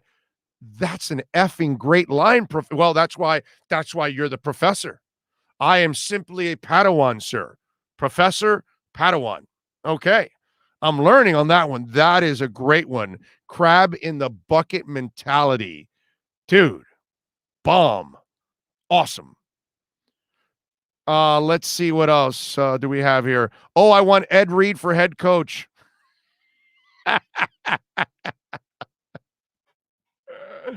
Come on, man. You want another cheap route too, right? What program has he built? I love Ed Reed, man. But Ed Reed you don't even know if he can be a good head coach. That's, again, I'll go. Manny Navarro taught me something. And listen, like I tell you, it's sports. We're all going to, get things right and wrong. And I've done the same thing too. Oh, no, let's get this up and coming coach, and let's get this. And I've learned already that stuff just doesn't work most of the time. And it hasn't worked at all pretty much for UM lately. Manny Navarro has nailed it over the last couple of years on my show when he's been on with us. And he said, If UM's going to hire their next coach, it has to be somebody that already has experience in building football programs. And the day he said it, it was like this light went on in my head, and I was like, wow, that is so true. Because after watching all the crap we've gone through, that's the only way this program will. But in order for them to do that, they're going to have to spend a lot of money, and they're not willing to do that. And that's the problem. That's the big problem right there. So hiring Ed Reed, it sounds really nice. It looks great on the tree, star on top of the tree and all that. It looks fantastic on the runway, right? But I don't know if it's going to be effective when it's all said and done. When the plane takes off, will it just crash? And that's kind of what I'm expecting. I would not. That's the wrong route to go. Plus, Ed Reed is not going to get you the top coordinators and the top defensive coordinator, because it's not just a head coach, like I mentioned before. I guess I'm doing this all over again, which I don't like to do. You've got to buy an elite head coach. I mean, an elite offensive coordinator, elite defensive coordinator, and they might be NFL coaches. So you're going to have to spend a lot of money. Randy Freeman says, this is such a different Dolphins team. The old team would have caused a fumble, then punted back to lose on the last-minute field goal. We ran the clock out. Give the O-line credit for that. Boom. Big O, keeping it 100. I've been following him since his 790 days. It's 560. I didn't work at 790. Well, wait a minute. Hold on a second. I did work at 790 before 790. I did something called homegrown, what was it? Homegrown Sports, I think. Yeah, I think it was called Homegrown Sports. And that was my first radio gig in sports. And we bought airtime on 790. That was the first and last time I bought airtime. I would never do that again, because obviously you're not a professional if you're buying airtime. But I wasn't in the business yet. I had just, kind of gotten out of school. I was doing a music show. So I obviously sports talk has always been my passion. Music is my other, as you all know. And so I breaking into 560 at that time was so difficult. And I don't have connections, and I'm not a former player or any of that stuff. I had to work my way through to get in there. And we purchased airtime on a Sunday. I think it was 11 to noon or something like that. And we did an hour every Sunday. So unless you heard me then, which I doubt any of you even remember Homegrown Sports or ever tuned in, very novice back in those days. The show very green in those days. But I've always been at 560 when I was there. I never worked at 790. I wasn't on that group. So it was 560 what you're confusing it with overall. Nothing that there's anything wrong with 790. Well, I mean, the channel, not the company. Obviously, it's crap now. It's absolute garbage now. It's probably why it's dying out. Let's see. The Hurricanes need to find another Jimmy Johnson, someone who knows how to recruit and build a foundation here. No, you got to find you're not going to find a Jimmy Johnson anymore. What you need to find is a proven talent already. A guy that knows how to build programs. You need to steal somebody from another school if you have to. That's it. That's what you have to do. But go get a legit stud. How do we get the administration to listen to us? Daniel, they'll never listen to you. They don't care. They get their straight up check from the ACC, dude. And then whatever little crappy bowl game they go to, and they'll pick up some money there. Not that much, but they don't care. They don't care. They don't care. They don't want to be elite. So they put up a facade is what they do now. And people buy it hook, line, and sinker. That's what goes on. But if you're going to tell me, are they going to listen to us? No, they're not. They don't care. Just the way it is. Let me see if I have any other Dolphin notes that I wanted to go over with you guys on here. I think I don't. And by the way, speaking of UM, it was the cat that stole the show on Saturday. That's how pathetic is, that it was all about the cat and it wasn't even about anything else. Oh, I do have to show you something. One more thing before well, let me hold on a second. I might share something else, but this is hilarious and sad and pathetic on many, many levels. And I'm not sure if you all saw this. If you did, I hope you were like finagling the feed. I don't even know if this was a pay-per-view event, because I wouldn't even watch this. I wouldn't pay for this. I wouldn't even if it's free, I want nothing to do with it. But Vito Belfort, I'm sorry, and Evander Holyfield, who's 58, fought over the weekend. And Evander Holyfield was knocked down twice. It was a TKO in the first round. And it's pathetic, one, that Evander Holyfield is fighting. He must be broke as hell that he needed the money. People said he made a couple $1 million in this thing, maybe 4, 5, 6 million, which is crazy to think that there's that much money and that many idiots that would pay for this.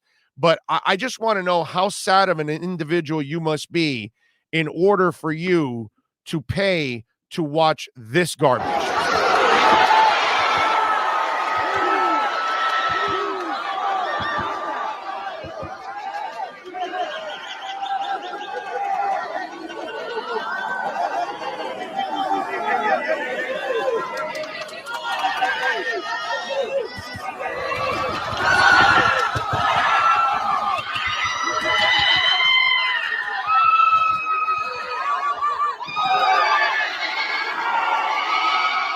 I mean, seriously, did he throw a punch?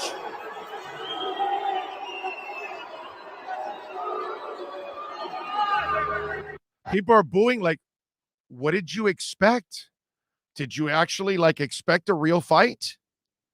He's 58. He's taking Geritol.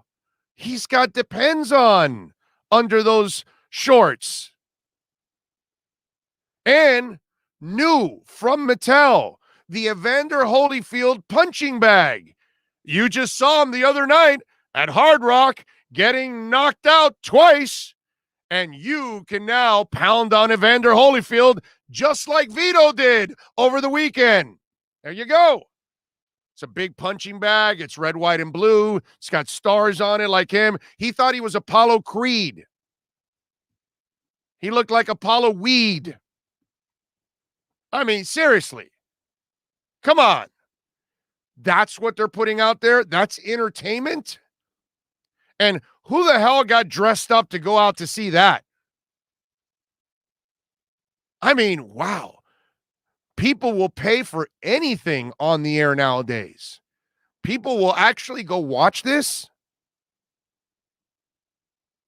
It's embarrassing. And we're allowing a 58-year-old man to go in and take punishment, which could lead to some serious problems. I mean, he already sounds punch drunk. Have you ever heard Evander Holyfield talk? He sounds punch drunk. And you're going to allow him in the ring again to take a pounding.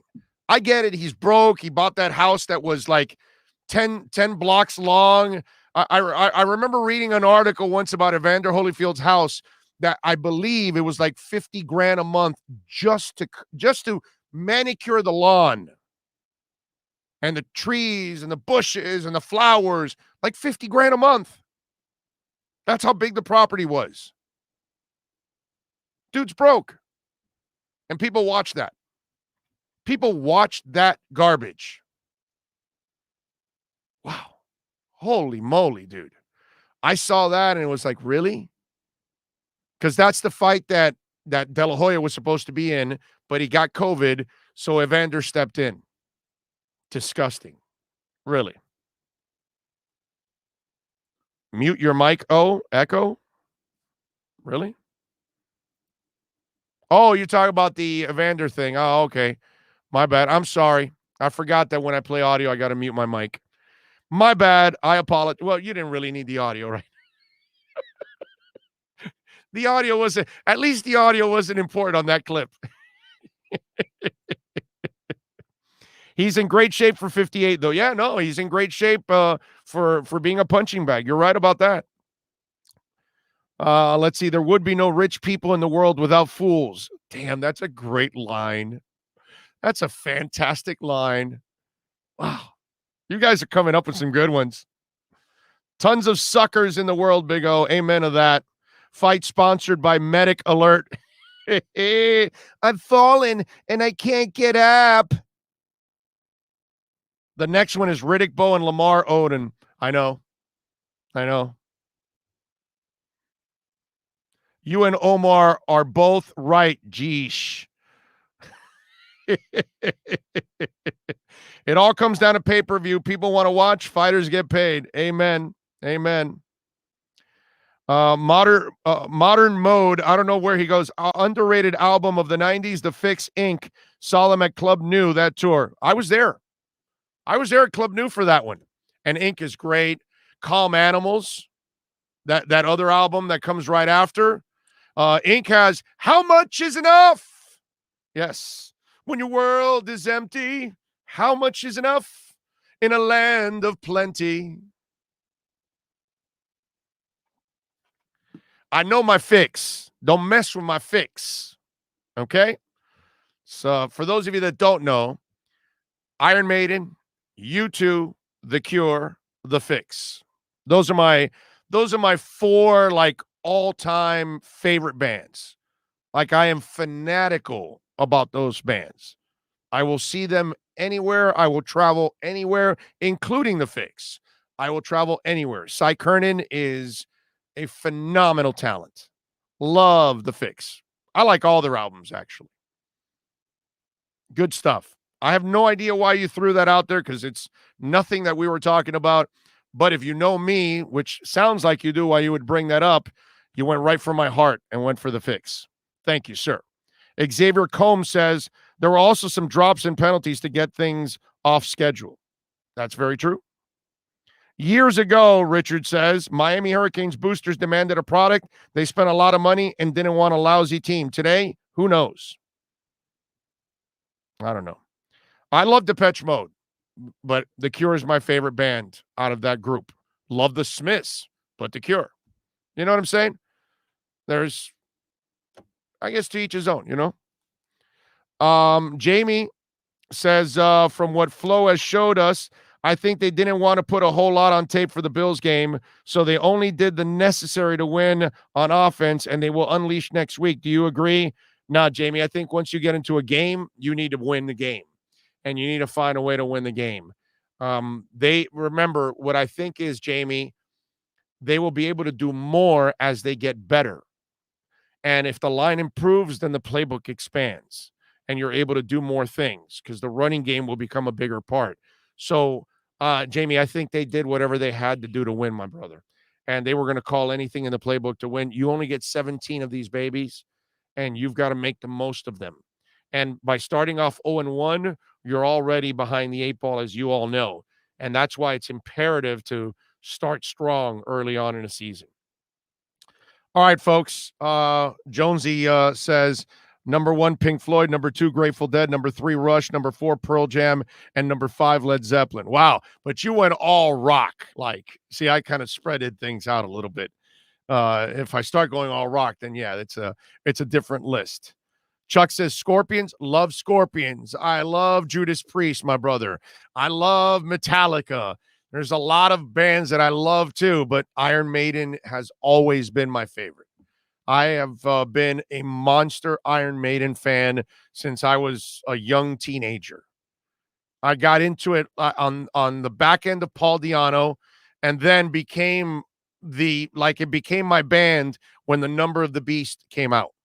Because obviously the first album, I learned about it after Killers. Because Made in Japan was the one, actually. I'm sorry. Let me not lie. Made in Japan is the one that caught my attention. Then I learned about the entire album of Killers. And then the first album, which, by the way, Remember Tomorrow is one of my favorite Iron Maiden songs of all time. And so is Phantom of the Opera. So is Rhyme of the Ancient Mariner. And I also love Hallowed Be Thy Name. Those are probably maybe my top 4 Iron Maiden songs. So I got into it on the back end of Paul Di'Anno. And then when they added Bruce, oh God, I lost it. So it became my favorite band. So there you go. That's my story, and I'm sticking to it. Van Halen, both eras, says Darren Lee. You know, Darren, I'm one of those guys. I don't know how many of you out there, ladies and gentlemen, had to adjust, but I hated Van Hager. As much as I love Sammy, I loved him in Montrose, I loved him solo, I love everything about Sammy. Your Love Is Driving Me Crazy, Two Lock Box, what's it called? Cherry, what am I missing? What's the famous song from Montrose? But I love those guys. I mean, big fans of Sammy Hagar. But then when he went to Halen, man, I enjoyed Halen so much with David Lee Roth that I hated that they went that way. But it took me a few years, and then I came to appreciate that era. I didn't latch on immediately. I was a little bitter early on because I love the David Lee Roth Van Halen. It's my favorite out of the two. Big O, I saw Clutch in concert last week. It was awesome. Clutch, one of the best frontmen in the business right now, is the lead singer for Clutch. He is excellent, dude. Love Clutch. And live, they are freaking awesome. I'm with you there. Rock Candy. There you go. That's it. Rock Candy. Thank you, sir. What about Gary Sharon? We'll pass on Gary Sharon. I was proud yesterday of the win. Those are the games we always found a way to lose. Online or O-line will continue to get better. Yes, sir. I agree.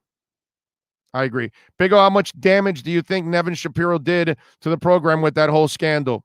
Not much. They were already in the groove of picking shitty coaches. So it doesn't matter. They don't want to spend, dude. They don't want to spend. That's the problem. You know? Let's see. Likes up to 403. Nice. Appreciate it, man. Thank you all for hitting the like button. Remember, you can support us through Cash App and Venmo, Cash Big O Show, email bigoradioshow@yahoo.com, and Twitter @Big O Show. Folks, we are wrapping it up. I got to rest the voice. We will see you tomorrow, same time, same place, and of course, same bat channel. Blind ass fan alert. Look out, everyone. We've got a blind ass fan coming through.